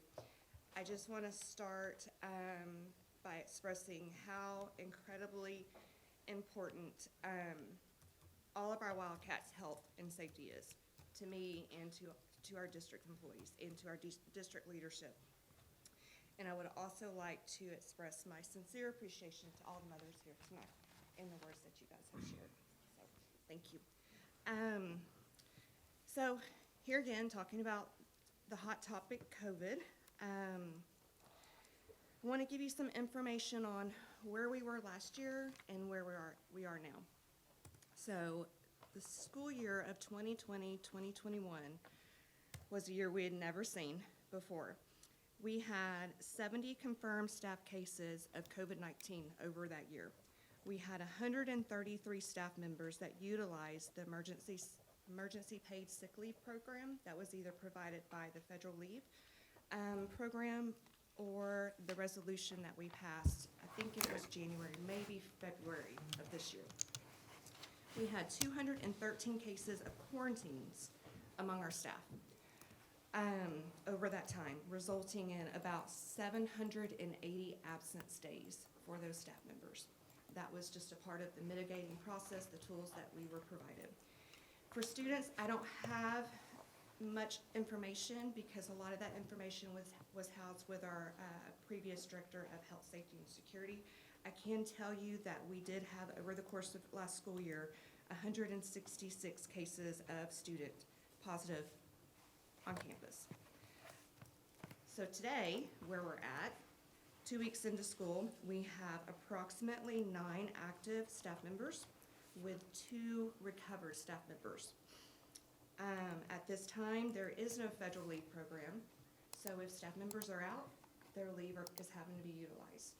Mr. G and I have talked about extending leave, but that would be another resolution that we would need to discuss going forward, and if you guys did adopt that, it would retro back to any individuals needing it currently. Additionally, we have 51 students positive for COVID on our dashboard. That's students that we know as of today, and 14 of those have recovered from COVID-19. So we are seeing student infection rates increase. To be able to compare student data today versus student data positive cases a year ago, we just can't do it because the circumstances are different. Students weren't in session this time last year. They were at home up through September 24th approximately. And then I think half of our student population continued to stay at home through the school year. So that data is really skewed. But we are monitoring it as well. So we learned a lot last year. We learned that it was impossible to predict what tomorrow is going to bring, impossible to predict cases, how they were going to increase or decrease, but we knew to rely, and we still continue to rely on our local health authorities, our local, our state, and our national authorities to help guide us through day-to-day processes. We did end last year with a status level of yellow, which was a moderate mitigation as infections and quarantines had significantly dropped, almost down to 0. As of June 1st, to give you just more background, we were moving into a level green status, which was minimal mitigation. So no face coverings were required at that time, and there was no limitations on social or on large group gatherings. So over the summer months, as we moved and we continued business, June and July and early August, we had no cases among our summer school teachers or summer school students or our year-round students that were working during the summer. No cases reported to us. We did have the one, which was at, what Mr. G has mentioned before, at the YMCA, which was, I believe, someone that was not a staff member of ours, and that was very quickly mitigated. So as we began to prepare for this school year, we were looking at last year's blueprint. We knew that it wasn't really encompassing of the current situation, and we worked to simplify our information that we had provided out on the district website. So we went with more of a Q&A approach. These are the hot topics that we were receiving, that we were aware of, and that we had information to provide to our stakeholders. What you're looking at now is actually the blueprint. That is a draft. It's a working model. Of course, every day is a different day. It's a fluid situation, so we have to adapt moving forward. We're looking at stopping the spread going into 21-22. This is not posted yet on the website. We just wanted to present it to you guys. Of course, we've been working hard on it. I don't know if we're going to have to adjust anything following tonight's meeting, but if we do, then it'll be available as soon as we can get those adjustments made. Backing up, I tend to kind of do this. The Q&As have been available on the website. The dashboard's on the website. Our campuses, we have COVID facilitators. I don't know if you're aware of this or not, but we established this team last year, which included our assistant principals, our nurses, our custodial staff, a lot of our administrators. And this team of staff members were working to mitigate new exposures, to maintain contact tracing for those exposed, communicate to staff and parents as those cases were being presented, all while maintaining confidentiality and privacy of those that were infected. And they continued to do their district role as well. So some of what we see here has come into, how can I say this? Some of our current operating procedures that were presented today has been discussed with our COVID coordinators as well, which has kind of gotten us to this point. Again, everything changes very quickly. Our status levels could change at a moment's notice. Our restrictions, our guidelines, and all of those changes would be dependent on the local health authority as well. So back to this, sorry. Stopping the spread. We are asking and have not stopped asking everyone visiting our campuses, our staff, our students, to self-monitor. Don't come to school if you're sick. Stay home. Don't come to work if you're not feeling well. We are promoting social distancing where it is feasible. Promoting hand washing and frequently throughout the day, hand sanitizing stations, and the electrostatic spraying of buildings and cleaning protocols have maintained. Excuse me. Screening, we are asking everyone to screen their symptoms before they come to school or work. Check your temperature in the morning. You got a dry cough, don't come to school. Sore throat, all of those factors are gonna play into keeping our doors open. Those individuals doing their due diligence to screen, stay home if they're not feeling well. Going on to mask, of course, with executive order, we have not been able to mandate the use of mask, but we have been strongly encouraging the use of mask. Close contact exposure.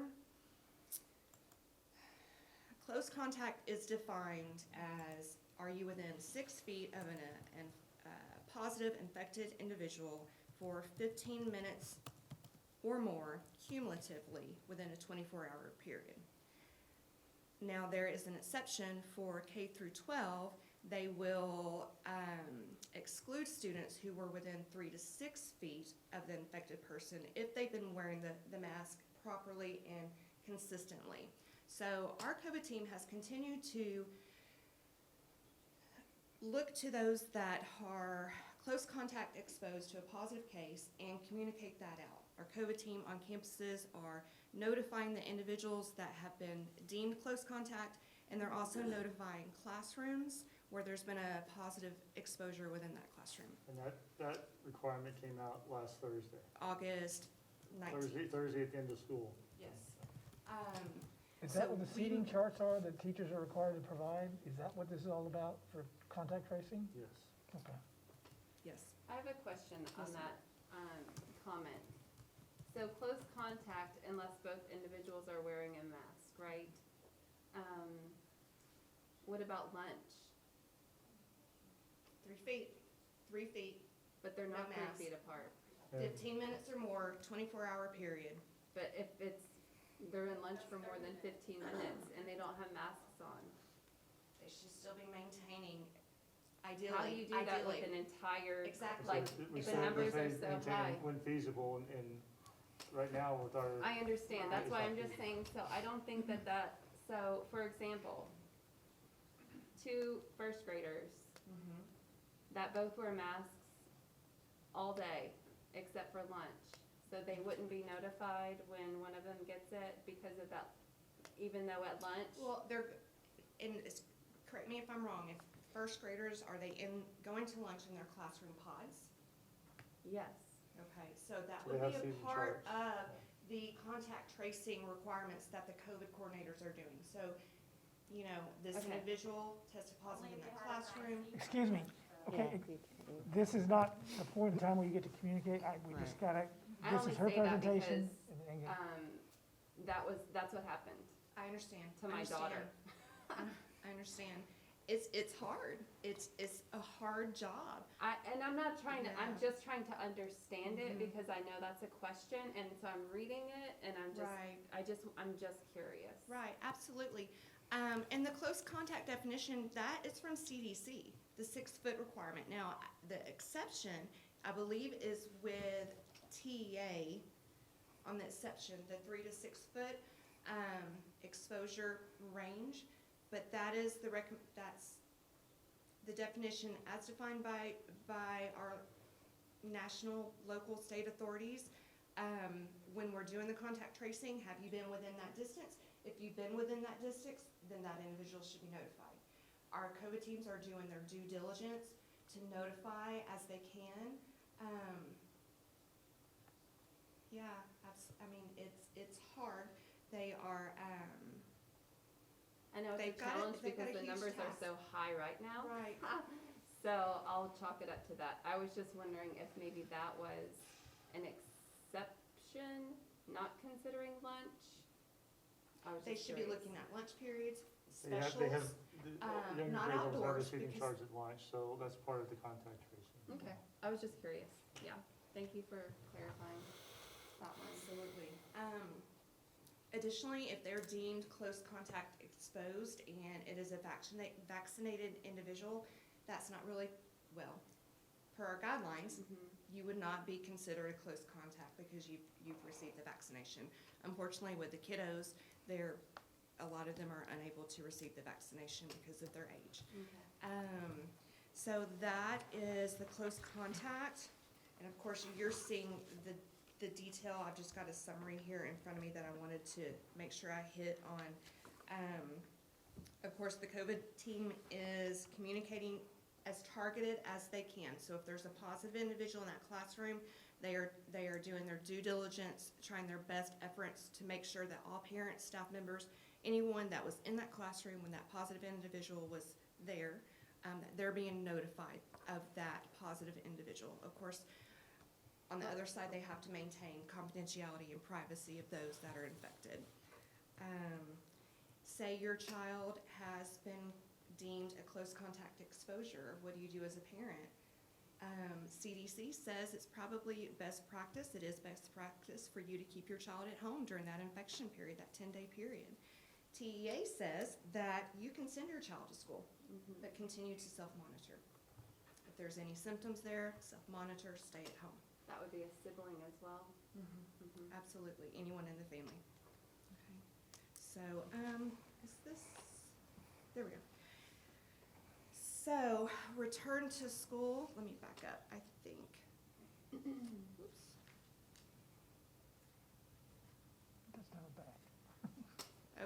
don't know how to work this. How she go back a page? I know, how do you do that? Roll. There you go. There we go. You're right. Okay, so I think I'm missing the return to school close contact. It was on the, there you go. There we go. So positive case in the school, basically what we are doing is anytime there's a positive case in the school, we're reporting it on the dashboard.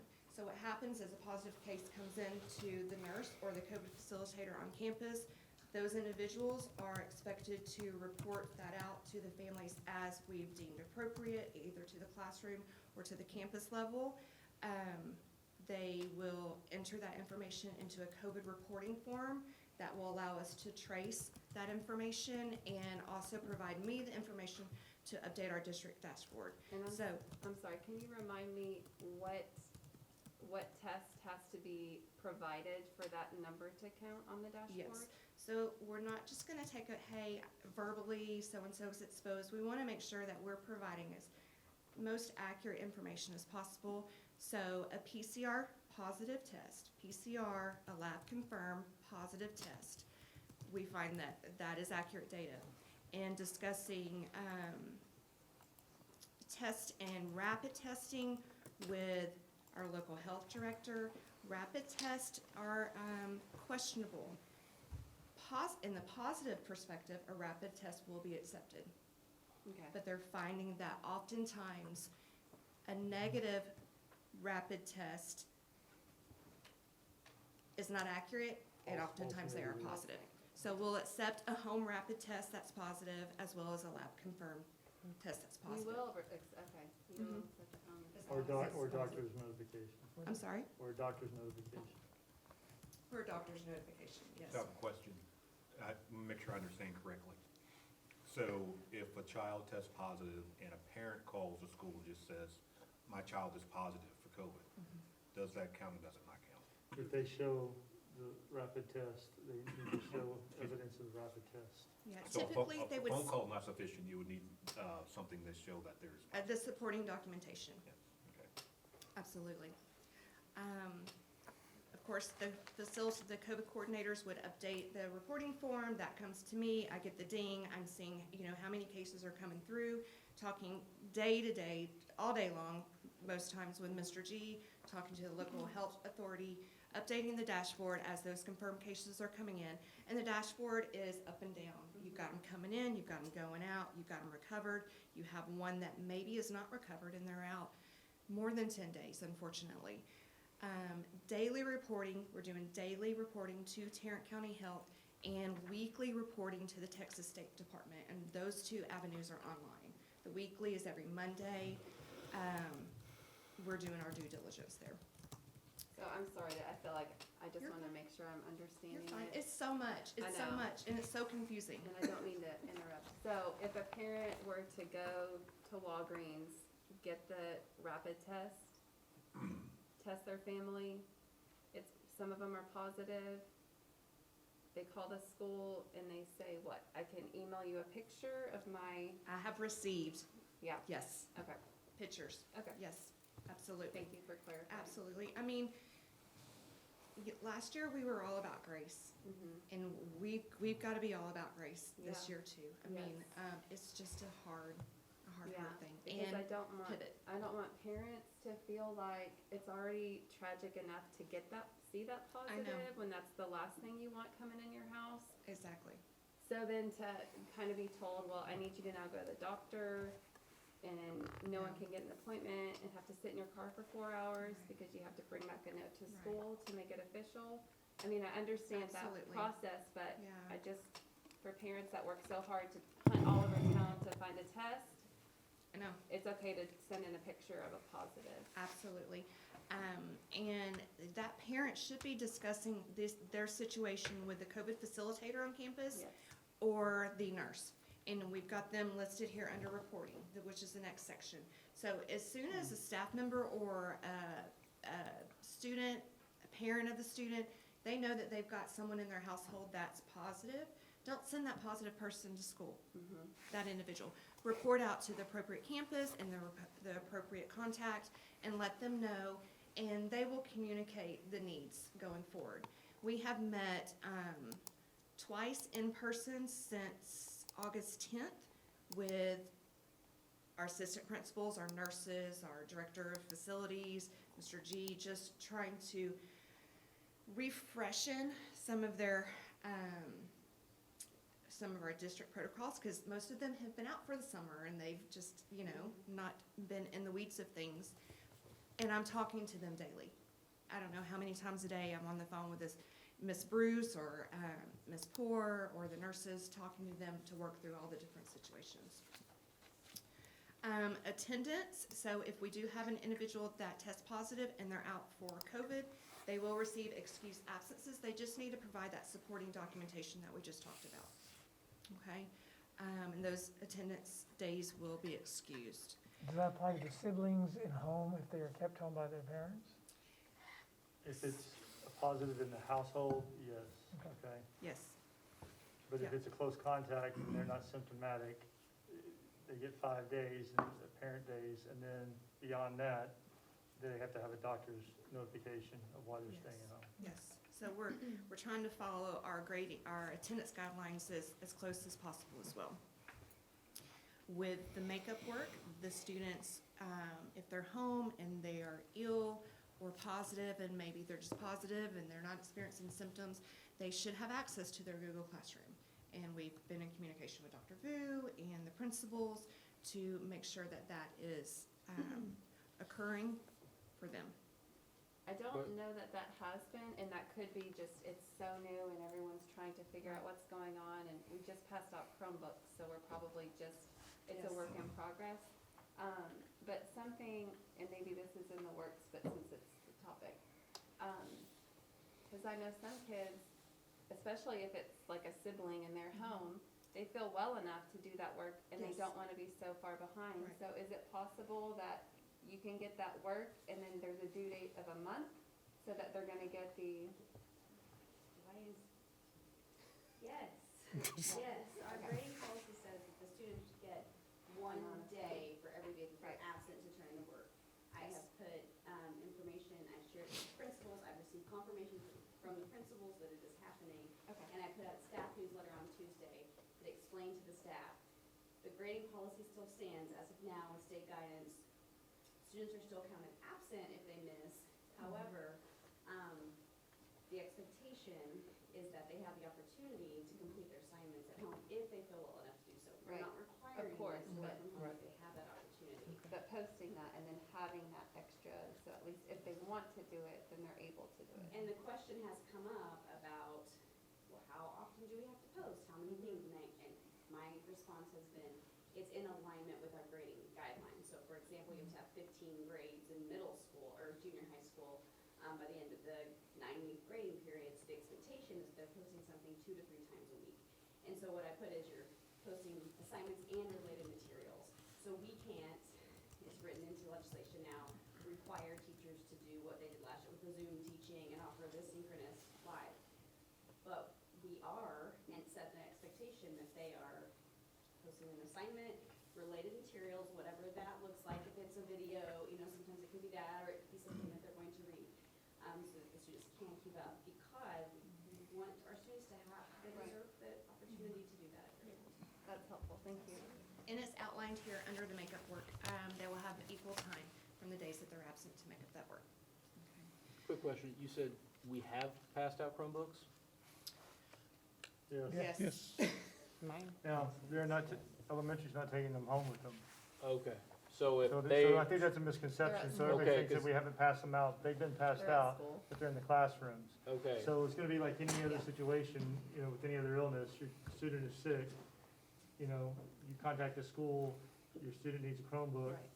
You go check out the Chromebook, whenever you go pick up it'd be like you pick up their textbooks and any other time.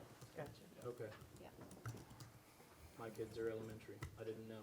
So you have mine's And we try high not school, to send them so- home with elementary students every day. That would be cumbersome. So. Or broken. And broken. Okay, so returning to school, the return to school criteria is basically if a student or staff member, they've been home and they're positive, whether they're vaccinated or non-vaccinated, they have to be 24 hours fever-free without fever-reducing medication. They have to have improved symptoms and 10 days have to have passed since the symptoms either began, or if they had no symptoms, then the date that the positive test was received. Okay, so that's the same, pretty much the same guidelines. The vaccinated is a new word that's been added into that return to school, because now we've got. So who chooses that? It's up to the parent to decide? This is a CDC guideline, so what should be happening, what's It's really happening on the reporting. staff side, When they report to the staff. reporting to the COVID coordinators, the nurse, confirming that information, because that's a part of the information that I receive as well. Part of, demographic information as well as symptom onset date. These are the questions that the facilitators, the coordinators should be asking. When did your symptoms start? When did you test? When did you receive the test result? Where did you get the test result? All of those things. What symptoms did you have? Tarrant County wants to know all of that, and we're providing that as we receive it as well. I can just see that would get a little unclear. It's if hairy. it is if it's a start of symptom or positive. I just think that, I know you're going off CDC guidelines, but I'm struggling with that one because it's unclear. If someone thinks they have congestion and, it could just be allergies, and then I test 9 days later. I think. I'm just wondering. Right, mostly what we see is you have either a staff or a student, and they're just not feeling maybe right, they are starting allergy symptoms. They go get tested within days, and then they can pretty much determine, or the parent can determine, the staff members more so. When I talk to them, I started on this day, I thought I had maybe a sinus infection. This day it was this, that 3 days in between, I tested here, but my symptoms really started here. So we're gonna go off that symptom onset date. If they're seeing a physician, the physician is gonna have that noted on that documentation. This is the date that they can return to school or work. So it's gonna be best judgment with the nurses as they're communicating with the parents as well. So the parent and the nurse would decide that together? Through that communication. So are you suggesting it be the later of the onset of symptoms or testing? I'm not, I'm just saying it's very unclear. I'm not suggesting anything, and I'm not trying to be argumentative, I'm just saying. No, I'm asking how did you clarify it? And would that be the better process to say They go the later? through questions, they're just asking questions. Okay, when was your first symptom? What was your first symptom? When did that happen? Okay, so when did you test? And then they put the pieces together to determine the return date criteria, or the return date. I get it, I'm just saying, with it being so this or this, it's gonna get, like, this campus is doing this campus is doing this, and. No, they've been following this protocol since Yeah, last, when we for opened well last over a year. year. This has been the criteria that Same we've criteria followed. we used last year. Well, it was 14 days last year. They shortened it down to Yes. 10 days because of the CDC guidelines. Okay, maybe I'm the only one that thinks. No, I've had to do the form, so I know she's speaking on the Kennedale side, so I'll speak to what I've had to do. It's a lengthy form, and everything she's saying, it takes time to go through. And sometimes you have to call the parent 2 or 3 times, because you talk to them one time, they started coughing on Friday. No, fever started on Sunday.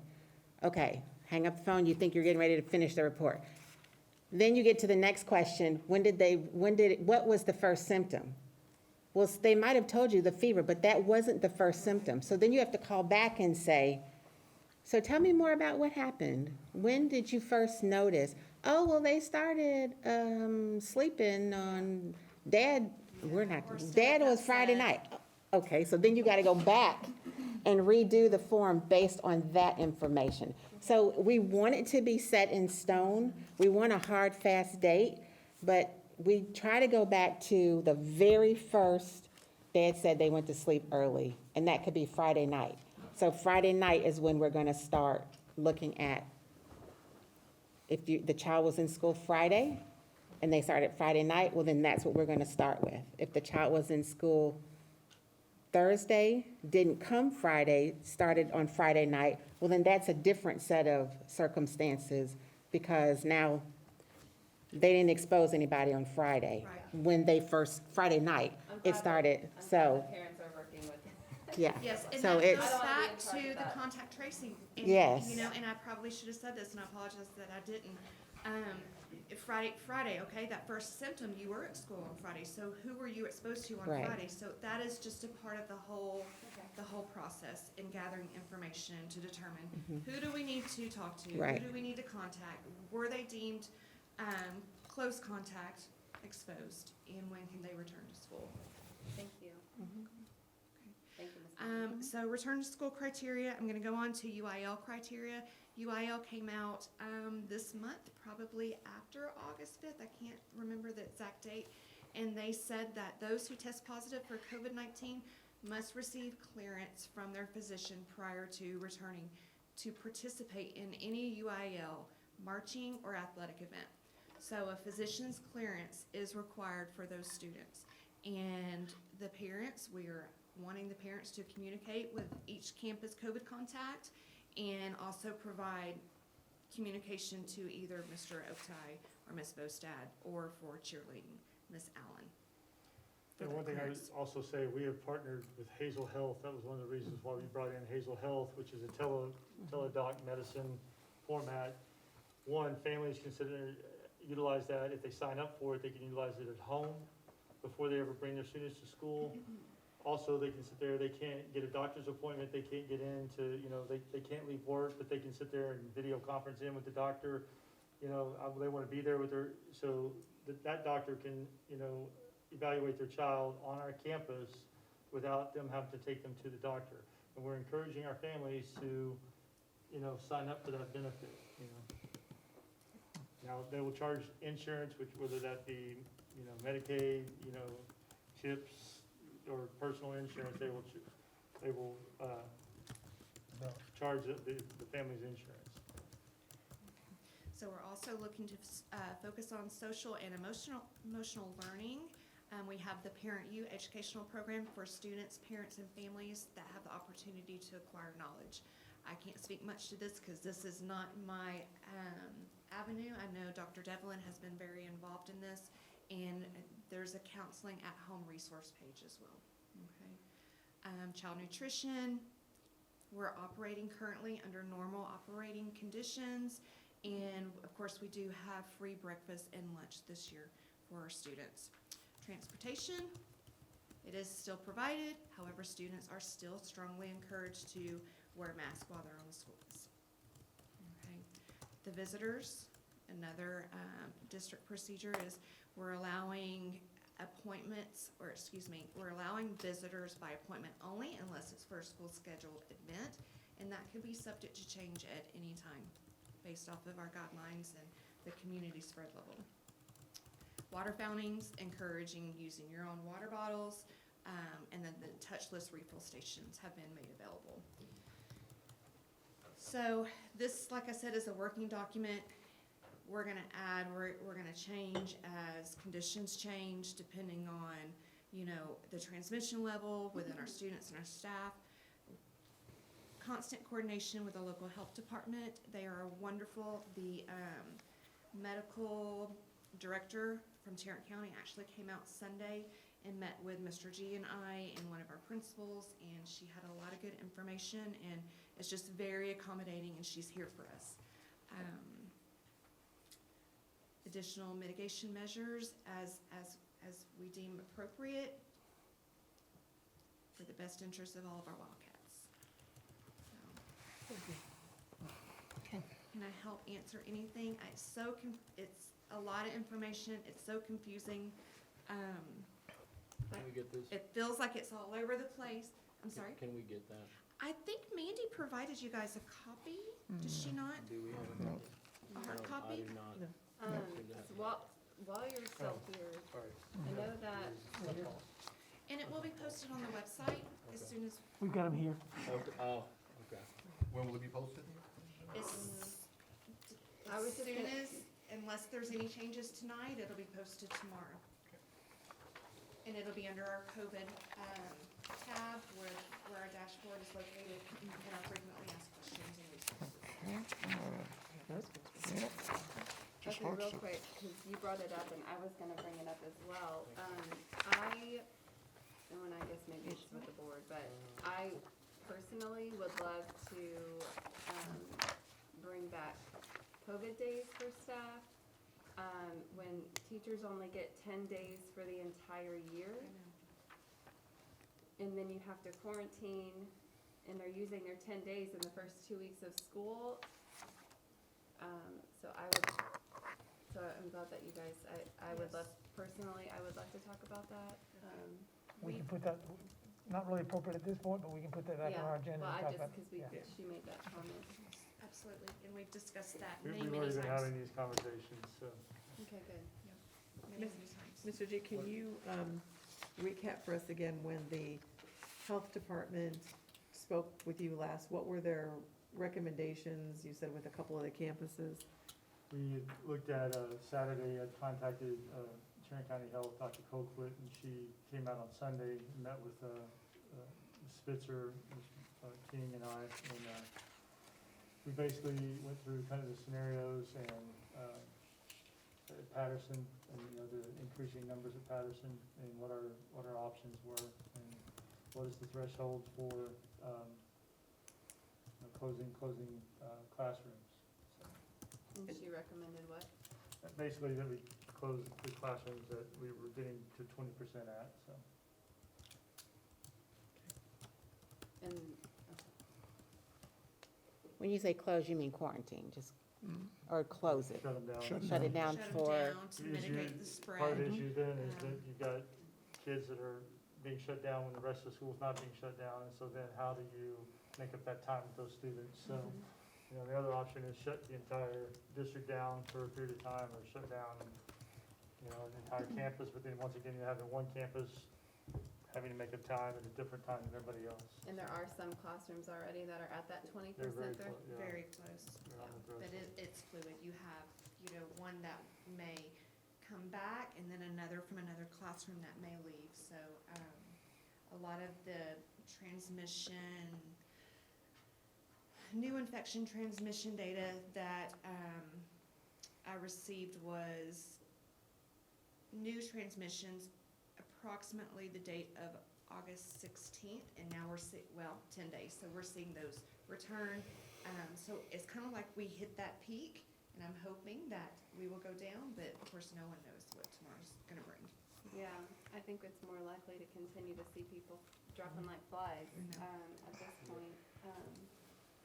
So personally, did you have another question? No, I asked Mr. G. Oh, okay.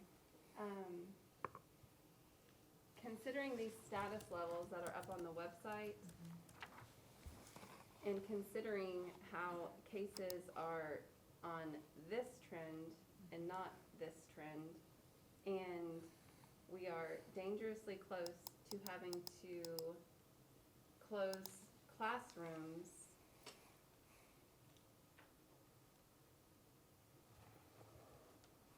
I mean, we need to do something, and I don't know that shutting down is anyone's top choice. So we saw how that was, We have an action item on 8A to discuss, consider possible actions regarding the 19 protocols. So again, that would be where we have this conversation.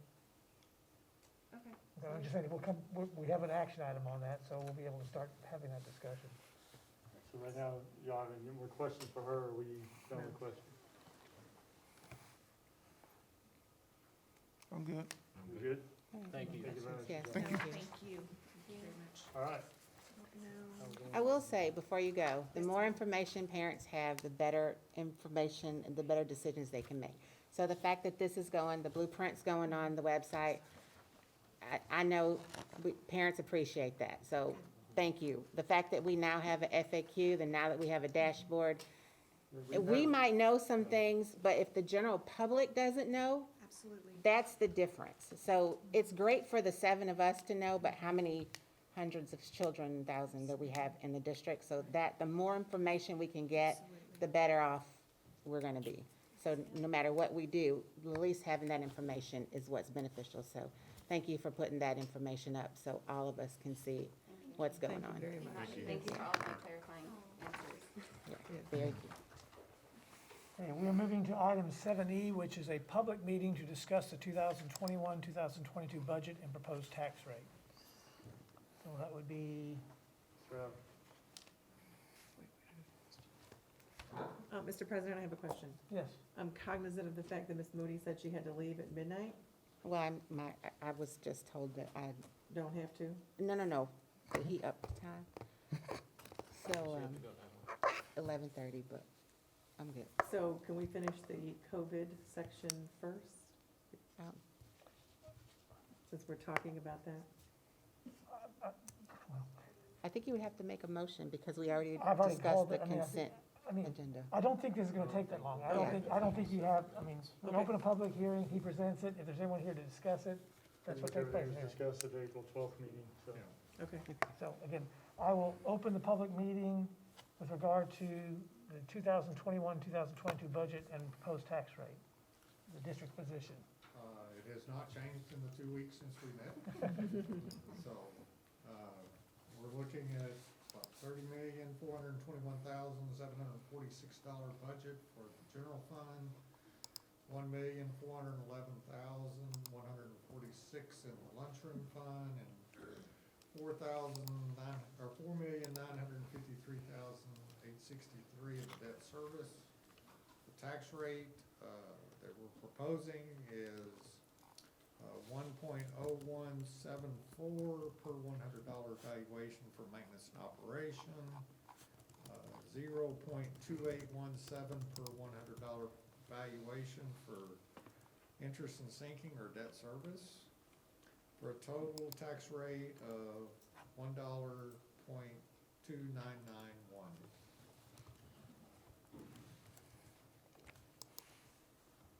Any questions? Questions? This was posted on our website for everyone to see, so thank you for that. Okay, with regard to the public meeting, I have not had anyone who signed up on the sign-up sheet to discuss or be a part of this motion or this meeting. Is there anyone present who wants to be heard on the issue on the public meeting to discuss the 2021 budget and proposed tax rate? The chair sees none, so then I will close the public meeting on the 2021-22 budget and proposed tax rate. Next item on our agenda is item 8A, discuss, consider possible actions regarding COVID-19 protocols. The floor is open for discussion. So looking at the dashboard with the status levels. Status level, right now we're in green, but the numbers are increasing. When we get to status level yellow, face coverings are required.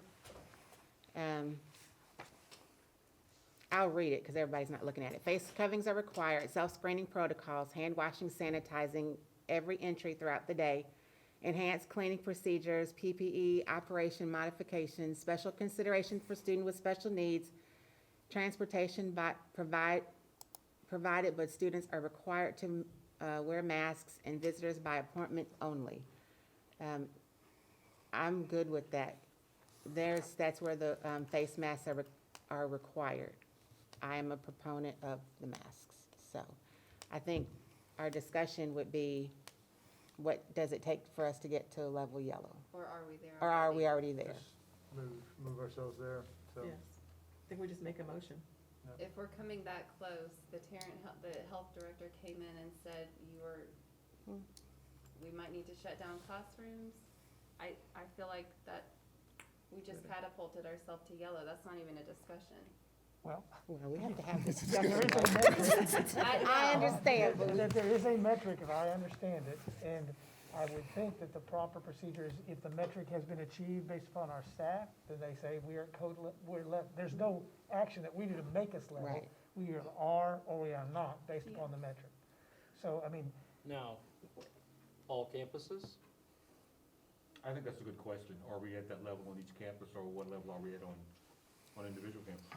Personally, I think that all campuses is fine, but maybe not everybody thinks that way. I'm just, Do we want to wait till every campus is at the threat of, well, according to and the have these dashboard, we meetings? definitely need to do pattern, in my opinion, this is just my opinion, Patterson, Arthur, and Arthur. Well, it applies to buses, so again, Oh, implied, I well, would say, that's it. if you have a code level mask mandate based upon the current procedures we have, that is a district-wide action.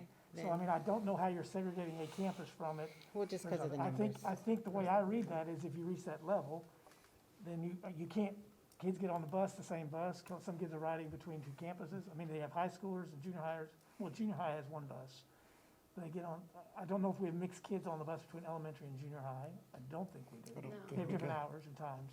But again, it says transportation, so they're automatically required to have masks on a bus for that Correct. level. Does Patterson have its own buses? And they don't share with anybody else. Patterson and Delaney's routes run in the morning. Very first thing was high school first, then the Patterson Delaney, and then Arthur and the junior high. Arthur is separate as well? Yeah, because they're different.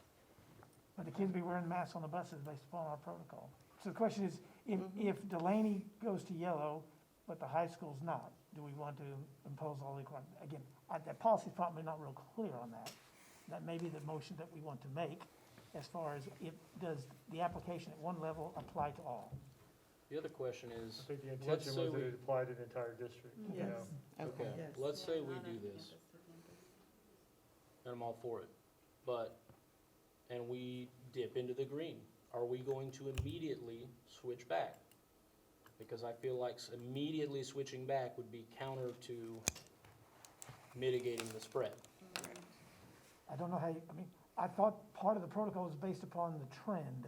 I don't have your trend in, okay, 1 week you're one person low and you're out of the trend. I think the trend would have to show. If you're teetering on the line, I don't think and that's we a just trend. teeter back and forth, it's a very mixed signal. We're not teetering. Well, Well, and then you start getting into discussion of, you know, this week we're there, and if next week we're not, are we switching the policy? Or is there a time frame that we switch it to mass mandate or whatever we're doing, and that is gonna be the policy until the board changes it? Well, again, I don't think Or we is have it to make a something- policy Numbers statement, it's there, whatever the metric is. Right, it's what's written out, so it wouldn't be until, I don't know that you could say it's gonna be for 2 weeks, because this is determined by the cases. Right, but if the cases go down, Legal battle.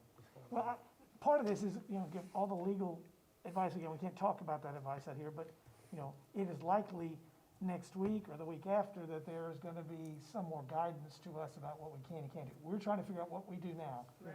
If our metrics say we are in yellow, we have already established our metrics. Correct. We don't have to go into a big battle, but it's there. Right. If the metric show drops drops into green, we'll probably have more guidance about whether we can do more. But I think we try to follow our metrics. And I don't think the fact that we tested today and then we test next week and we're 1% different, that's not a trend to me. I mean, that's not, if you do 3 weeks and they're going down, then maybe you have a trend. You know, that's not a trend. I just don't want us to do, the whole thing that has killed me and killed me in my personal classroom is just changing policies constantly throughout the year, and it's terrible for us. And the last thing we need to be doing to these kids and our teachers. And parents. And parents, sure, yeah, is changing it every other week because we're on the line. I don't think that's anyone's goal, but if this is our district metric, and these are the levels that are posted out there, then I think I think for me, the challenge for me is if we have a good 3 weeks and it goes back down to the level below. That's my quandary. Then what do we do? Are we If going it goes to follow level that? blue, Because if meet we- again and you can evaluate. Well, by then we'll have another board meeting. Again, Or we can we'll call a report board where we are meeting and and then we'll address talk it. So what we're saying is that whatever the condition is at the time of the board meeting is going to be implemented. and perhaps the trend. Well, Just we continue talked Because we about could be that. blue, but we could also start trending back up. couldn't we? Yeah, we just I'm want. trying to get some clarification on when decisions will be made about if a change needs to be made. And I guess we could always call for a special meeting. If we really thought that there was something that it was jumping up into like another level, we could call Absolutely. for a special meeting. Because, And if it was really trending down, really sort of, absolutely, because I'm not just concerned about if it goes down. right, I'm correct. concerned that if it goes, continues to go up. Right, then we can call for a special meeting. It wouldn't necessarily, we have to wait for the next regularly Well, scheduled if it starts, board meeting. if it starts to skyrocket, then we should probably Well, again, have an emergency. guys, I think we've kind of made it clear to the administration, you know, that we have a protocol program, a metric system.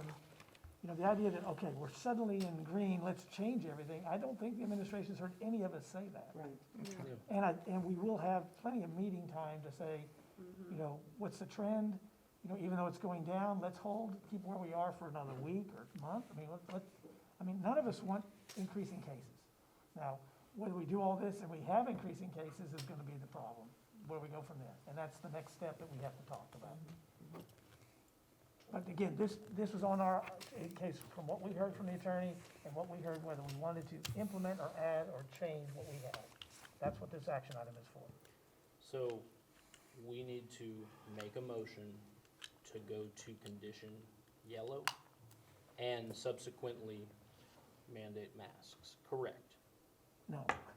Well, you can make whatever motion you want. I'm just trying to clarify. We have a mask mandate in place. Okay. If our metrics take us to condition yellow, we have a mask mandate in place in that policy. It's already Mrs. there. King, you said we're at yellow. So, yeah, because I We're think, in green. We're in green. We haven't got a report from the county. What I heard her say that says you meet the levels of condition yellow yet. We may have it tomorrow. no, I think I heard that we can there's some guidance there, but we can determine exactly what that matrix is.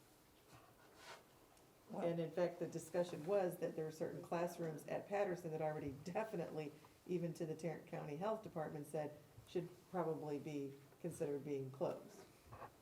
So it would seem like we have met the matrix, even though it's not a hard number. Again, I believe, again, if we're following, correct me if I'm wrong, I understand the matrix is you provide information to the county health department. The county health department talks to you and says you are at level X, Y, or Z based upon the student population. They don't set the levels, they don't tell us where Okay. we are, so. They no. just provide that. So it's just, they give you guidance and you Give decide guidance. whether you go? And they've told you that we need to consider closing classrooms.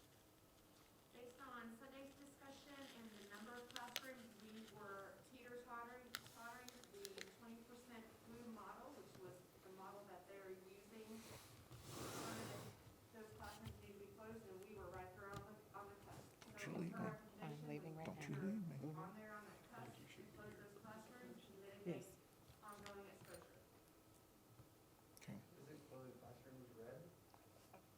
Again, this is an opportunity for the public to have conversation with us. That's just how it Yeah. works here.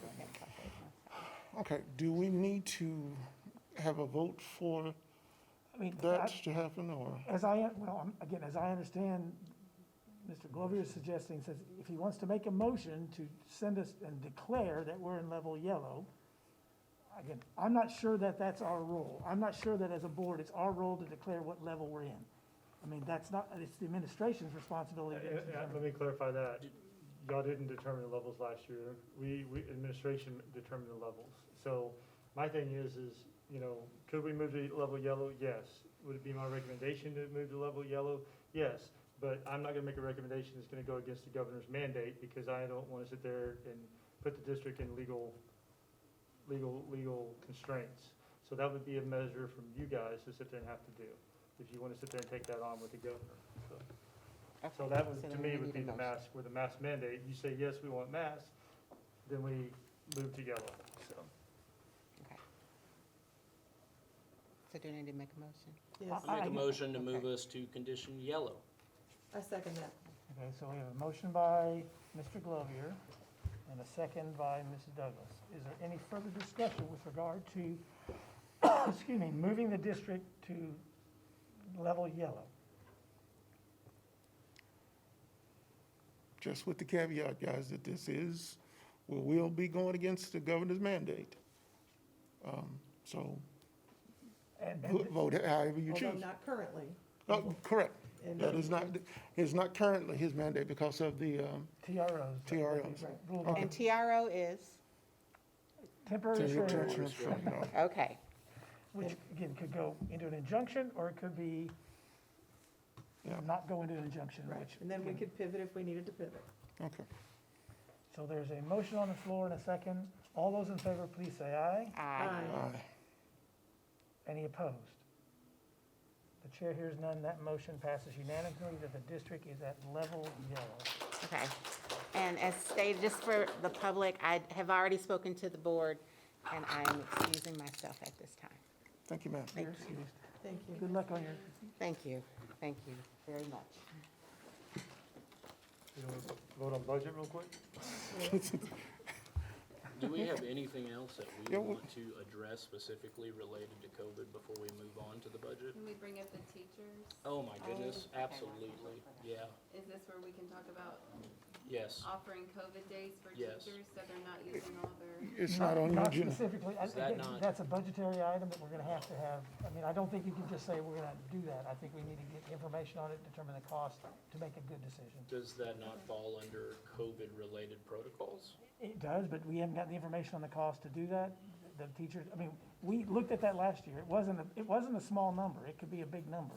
No. And I so- mean, I get that, but I think that's a bigger stretch than talking about COVID-related protocol to say, okay, now we're talking Okay. about providing compensation to our employees at a bit different rate. I think we should bring that back at another meeting. And I think I heard Ms. King say that if we did make that decision, it would still be retroactive. So It it's not would. like we're in a immediate rush to make that decision. We can make it at a future meeting and it could be retroactive. Is that right? Yes, we took care of our teachers The last, resolution's worded, yeah.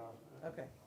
well, I mean, we tried to take care of our teachers. I mean, we put them in a place where they had to deal with this, and so. Okay. so my question still remains, is there anything else COVID-related that we want to address before we move on to the budget? When will this start? It's immediate. You Okay. gotta get those out, we're at level yellow. It's not gonna go out tomorrow, I'd say So Monday. Monday? Monday is what I was You're thinking. gonna have to tell parents that Effective this is what, we're at this level, this is what the protocol is. Okay. Okay. No way that's gonna get out tonight to where. No. No, no, Well, you never know. We'll get it on Facebook. no. Well, then I do have a couple questions. On If I'm which? looking at yellow, yeah, on the COVID. So I want to just see, like, to make sure what these exactly will mean. Face coverings required, self-explanatory. Self-screening protocol, self-explanatory. Hand washing and sanitizer about entry and throughout the day. So is that just gonna, like before, last year, we had them at the classroom. Every classroom had hand sanitizer at Our the door elementary versus. teachers take their kids to the class, to the bathrooms by classes as it is, now, but you're not gonna take a high school kid or junior high kid No, to the bathroom and say, wash your hands. no, I mean, no, but I'm so saying we had hand sanitizer They're at the available at doors. the doors. At the they're doors all of every over the classroom. place. They're everywhere. Okay, Yeah. all right. No. Enhanced cleaning procedures, what does enhanced cleaning procedures look like?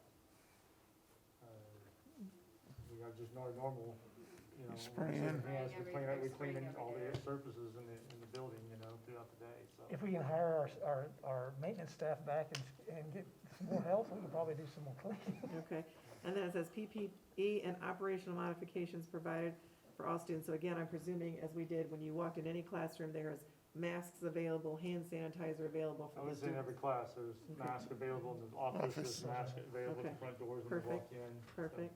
And then Hand transportation. sanitizers available all throughout the entire building, Okay, classrooms. perfect, perfect. And then transportation provided, but students required masks, okay. And I think you and I had commented before, what about using the electrostatic equipment again that like they did last year on the buses? They are, They are now? Okay. Yeah. So we've given them the equipment again and, they have their own equipment, so. We pay for it to be sprayed. They just have to pay for it, it's a contract we have to pay for. okay, so we have started that again then? I believe we have, yes. We started it on Tuesday, they had to get the equipment back from Burleson on Monday. Okay. And they started spraying as of Tuesday. Okay, once a awesome. day. Thank you, thank you. Okay, and then visitors by appointment only. Okay, so I don't have any other Okay. client. Um, Do you have anything else? In the event that we are found to be in violation of the governor's order next week, a month from now, whenever, do we still want to do a public health campaign, discuss these things with the kids, the importance of it, what all this means? Why don't, if we're found to be in violation, I think we're gonna have to have a meeting. Well, sure, but I mean, in place of, and to continue to promote now, so that even if we have to reverse what we've just done, people understand the importance of wearing a mask. Maybe we just cross that bridge when we get there and hope that this, I'm saying be proactive on this and do it right now. oh, I see. And say, if something changes down the road, less people will be inclined to take it off. So what would the campaign look like?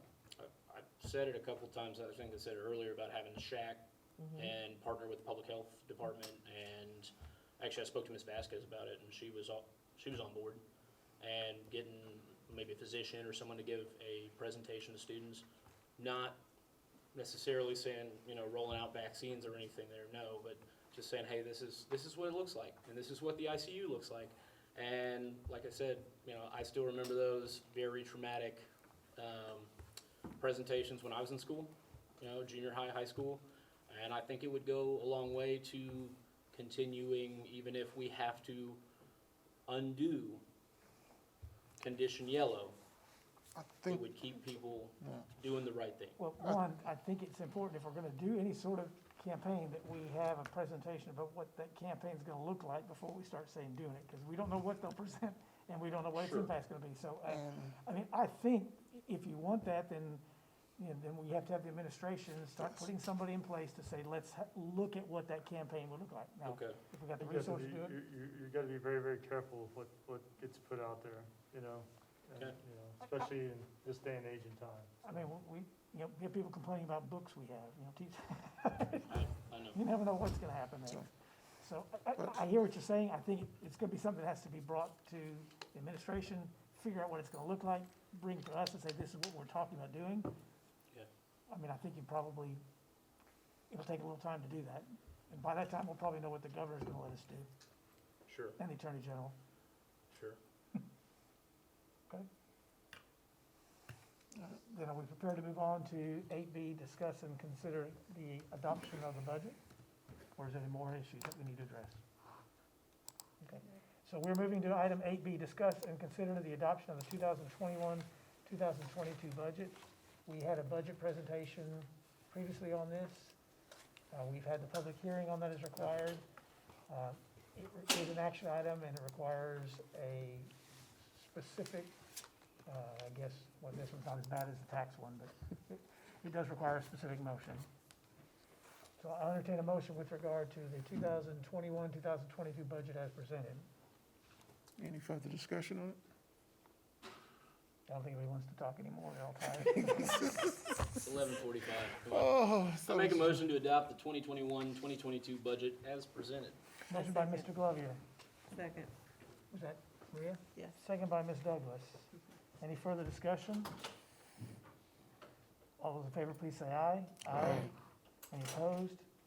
The chair hears none. That motion passes unanimously.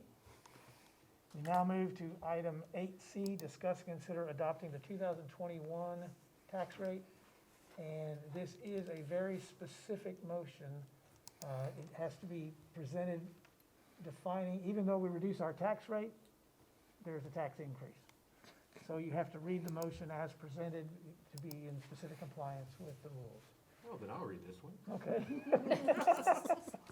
Mr. Chair, I make a motion that the property tax rate be increased by the adoption of a tax rate of 1.2991, which is effectively a 7.47% increase in the tax rate. A motion by Mr. Owens, Second. a second by Mr. Bisco. Is there any further discussion on this item? All those in favor, please say aye. Aye. Any opposed?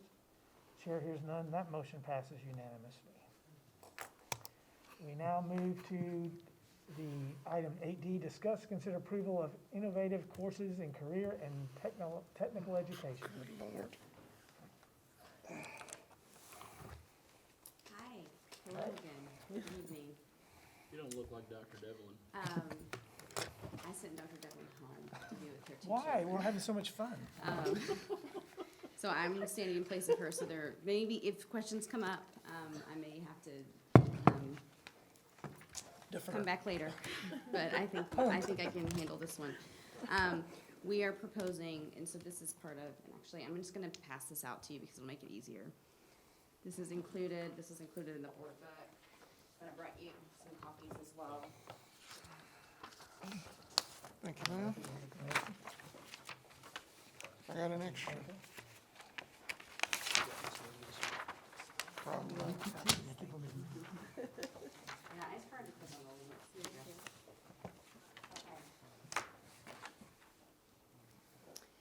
So innovative courses are designed to enable students to master knowledge and skills that aren't included in the TEKS.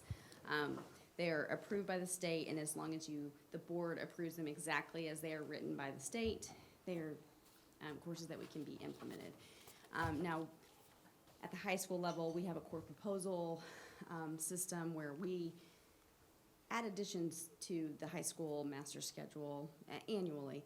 These particular courses are unique because we would like to include them as part of our career and technical education program. More specifically, by adding the courses that we are proposing today, we will create an opportunity to expand our certification offerings and programs of study within our career and technical education program. So by offering these courses, students will have the option to earn industry-based certifications that they didn't have the option to earn previously. Specifically, they can earn certified personal trainer or Adobe certified association certification. The state is gradually expanding their expectations and guidelines for career and technical education. It's something often monthly, absolutely annually, but more often than annually, they will change things. And so they would at one point say, this course sequence will allow us to earn these certifications, but some of the courses that we were offering previously no longer fit into the sequence of courses. And so we want to make sure that we are taking advantage of the resources that we have and offering as many options to our students as possible. So the innovative courses, Principles of Exercise and Wellness, Kinesiology 1 and 2, and Practicum of Internship will create opportunities for our students to earn these industry-based certifications. Because we want it to be part of the innovative course model, it requires board approval. Many districts include this on the consent agenda, but I thought you might have questions. I did anticipate presenting this before 11:50 p.m. Here for questions. So the career path that these lead to, I mean, I can see exercise and what, are these for trainer programs, for healthcare programs? Sure, so certified personal trainer, the Adobe Certified Associate certification, business-oriented jobs beyond administrative assistant, they learn how to use not just reorganized PDFs, but InDesign, some of the graphic design pieces as well, that can be they can lead to more lucrative careers. That's in practicum of entrepreneurship. Yes. We offer other courses that lead to these certifications, but these are the additional courses that are required before they're able to earn that certification. So it's not as if these courses alone will lead to that. It's part of the course sequence. And we have people for these classes already? We do. Do we have teachers? We do. These. We do. Yeah, well, that helps a lot. Okay. That's even better. That's it. All right. Anything further? Thank you for the presentation. Then this is an action item. It's at the bottom of the sheet. So you can see the motion that's recommended. All I'll right. entertain a motion. I'll make a motion to approve the requested innovative courses for the CTE programs and pathways. Second. Motion by Mr. Bisco and immediately seconded by Mr. Glovier. Thank you. We appreciate it. Any further discussion? And all those in favor, please say aye. Aye. Any opposed? Chair hears none. That motion passes unanimously. My brother would have loved that. That brings us to Personnel 9A, resignations and new hires. We could probably do these pretty quickly if Mr. G would like.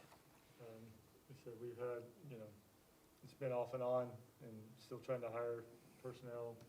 We believe we are filled up at the junior high school now, so everybody is hired in the junior high school. We still have para positions that are open that we're struggling with hiring. Still having custodial positions, maintenance, bus drivers, but, we don't do the hiring for bus drivers. That's Gold Star. But we still have a shortage of some personnel, but as far as teaching wise, we are full. Except for, as you pointed out, the fourth grade need for the extra teacher in the fourth grade and the bilingual teacher at second grade. Cool. Other than that, anything else on personnel, Tracy, that I'm not touching on? think that's it. Okay. Then that brings us down to item 9C was anticipated to be a closed session to discuss matters regarding to the superintendent. Yet I know it's 11:53. I mean, we can, Oh, let's go. Let's finish this up. What? No, I mean, let's get through it. Let's go. I'm down. He's sick, I that's what's can't wrong. tell sarcasm with a mask No, on. I'm sorry. I mean, let's finish all of this. Okay, This is so, gonna, Being serious. do I we need mean, to go again, to I closed was session? opening the floor that if anyone didn't want to move on to these matters, we're gonna have a closed This session. is the superintendent review, eval review? This is No, formative it's goals. These are The goals, Yeah. the goals. This is goal That's gonna be a setting. conversation, Mr. Glovier, Oh, I didn't, we'll have a conversation. till tomorrow? I mean, tomorrow's in 7 minutes, so easily, yeah, sure. Okay, so that is the item, this is scheduled for closed session, so if we want to proceed, again, if y'all are exhausted, I don't want you to be exhausted and not focused, Yes. number one. Mr. Chair, is it possible that we might move this to a different, To the next meeting. Nick, another meeting? You can make a Yes. motion to table, and if that is voted on by the board, it will be tabled. If that's the Mr. appropriate G, are motion. you okay with that, or I'm fine with you're dead too, huh? that. I've been way beyond dead. I've been dead for over a week. Oh, Lord. So we will have to do two things. If we're wanting to move this to another meeting, there'll need to be a motion to table item 9C. Okay. do we just motion it to table it, or do we need to say a time frame? Because we don't want to really keep postponing I don't it. want to postpone it, I mean, we're going to bring it up the next meeting. The next meeting is going to be long too, probably. Right, that's okay, but Or we do you didn't wanna have have as a- much do today. we wanna Do we special need to have meeting? a special meeting? Yeah, Okay. We have a special I meeting think I on know. there we go. I know, we all do. But Then again, if the board chooses, if a board member wants to make a motion to table to a special meeting date, I'll try to schedule a special meeting in the next 2 weeks. Okay. So, but I need a motion with that. I'm sorry, Mr. Bisco. So that's item 9C first. So I make a motion that we table item 9C and reset a date within the next 2 weeks to do a special meeting for that. Motion by Ms. Douglas, A second? a second by Mr. Owens. Is there any further discussion on this item? All those in favor, please say aye. Aye. Sure. Any, there's just one sure, all aye and one sure. That motion, I believe, passes unanimously. That moves us to item 10A, enrollment numbers to date. You have the enrollment numbers in front of you. Yes, I don't sir. need to go over them. That's just current what we have. And then, you see our high school is getting back up close to 1,000.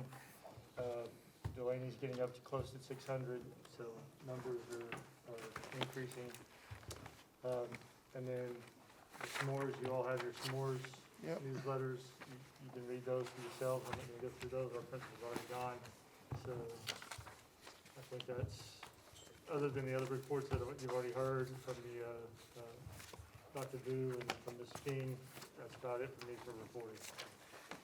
All right, Can I just have one request, like maybe for the next meeting, can you report on the number of withdrawals that we've had?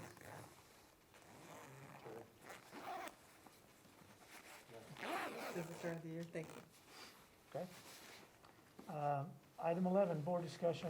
A, will be discuss upcoming meeting dates and times. So between now and our next regular meeting, which would be September the, I'm locking Third. Third, I know, third. Thursday. No, this is. I'm not gonna be here on the third, it's the Scheduled third. for the third Thursday, right? Yeah, Are you- The 16th, which is 3 weeks. For, 3 You're weeks out on the away. 30th? so We'll that's have a the special meeting in 16th. between that, that's, Yeah, September the 16th, you say is a regular board meeting? Yes. Okay, so what does everybody's calendar look like for the, again, I'm having my left knee replaced on Monday, so I doubt I'll be available on the 2nd, but I potentially can be here to work on the 9th. Would that work for everyone? sure. It'd be one action, unless we have something else to add, it's just gonna be discussion with the superintendent and goals. And so, What day is that? that it's 9th. Thursday, the 9th. Want to make it at 7 or 6? Actually, I have therapy from 5 to 6, so let's make it 7. 7, okay. All right, so those are the two dates that we've set. And I emailed everybody the last set of the proposed goals that were presented. Right. You should have an extra page I sent the other night. I can go ahead and pass these out if you want. These are the ones that I propose. Let's do this. I have a complete set of what went out. So give me yours on top. I'll add them to it. So here's one for Sean. Here's one for Mr. Bisco. Here's one for Mr. Owens. Oh, you did one. One for Ms. We'll pass it all again. And here's Mr. another one. Clark, could we, at the special meeting on September 9th, could we discuss the COVID days for teachers? Add that to the Sure. agenda? Could that be added to the agenda? Sure. Okay. Mr. Adams, do you think you can have Mr. Adams? Mr. Adams? Mr. Adams, there's a Let's get all request. this written down as for the minutes so that we know what we were. Did you have the numbers? There is a request to have the data, the dollar amount, if we're adding COVID cover days for our teachers like we did last year. Can you get those numbers by the Ninth. 9th? Well, no, I want to know the budget number, assuming they're going to be absent, 10 days beyond their leave time, for example. What would you estimate? Okay. What was, maybe recap what the numbers were last year, at least? 30 70, people 70 used it. something employees. Oh. What we spent last year, do you remember off the top of your Yeah, head? it's been last year. Okay. That's fine. Okay, so that will, so, this is what happens when you get very tired, people do Yeah. interesting things. Thank you. So we'll add that, so it's gonna be, One more thing. One more. Sorry. Just one more. so it's gonna be superintendent and discussion of the COVID compensation for teachers. Okay. Right, and we're doing that at 7 o'clock, On the 9th, September the 9th, September 9th. okay? 7 Item o'clock. 11B, this is board discussion for the evaluation formative goals, so we are moving that on my action, since it's just board discussion. That will be addressed on the 9th. No. Are there any other items for board discussion? I hear none. I appreciate everyone's, what's a good word for it? Trooping through the long evening. Surviving. And so we are adjourned at Midnight. midnight.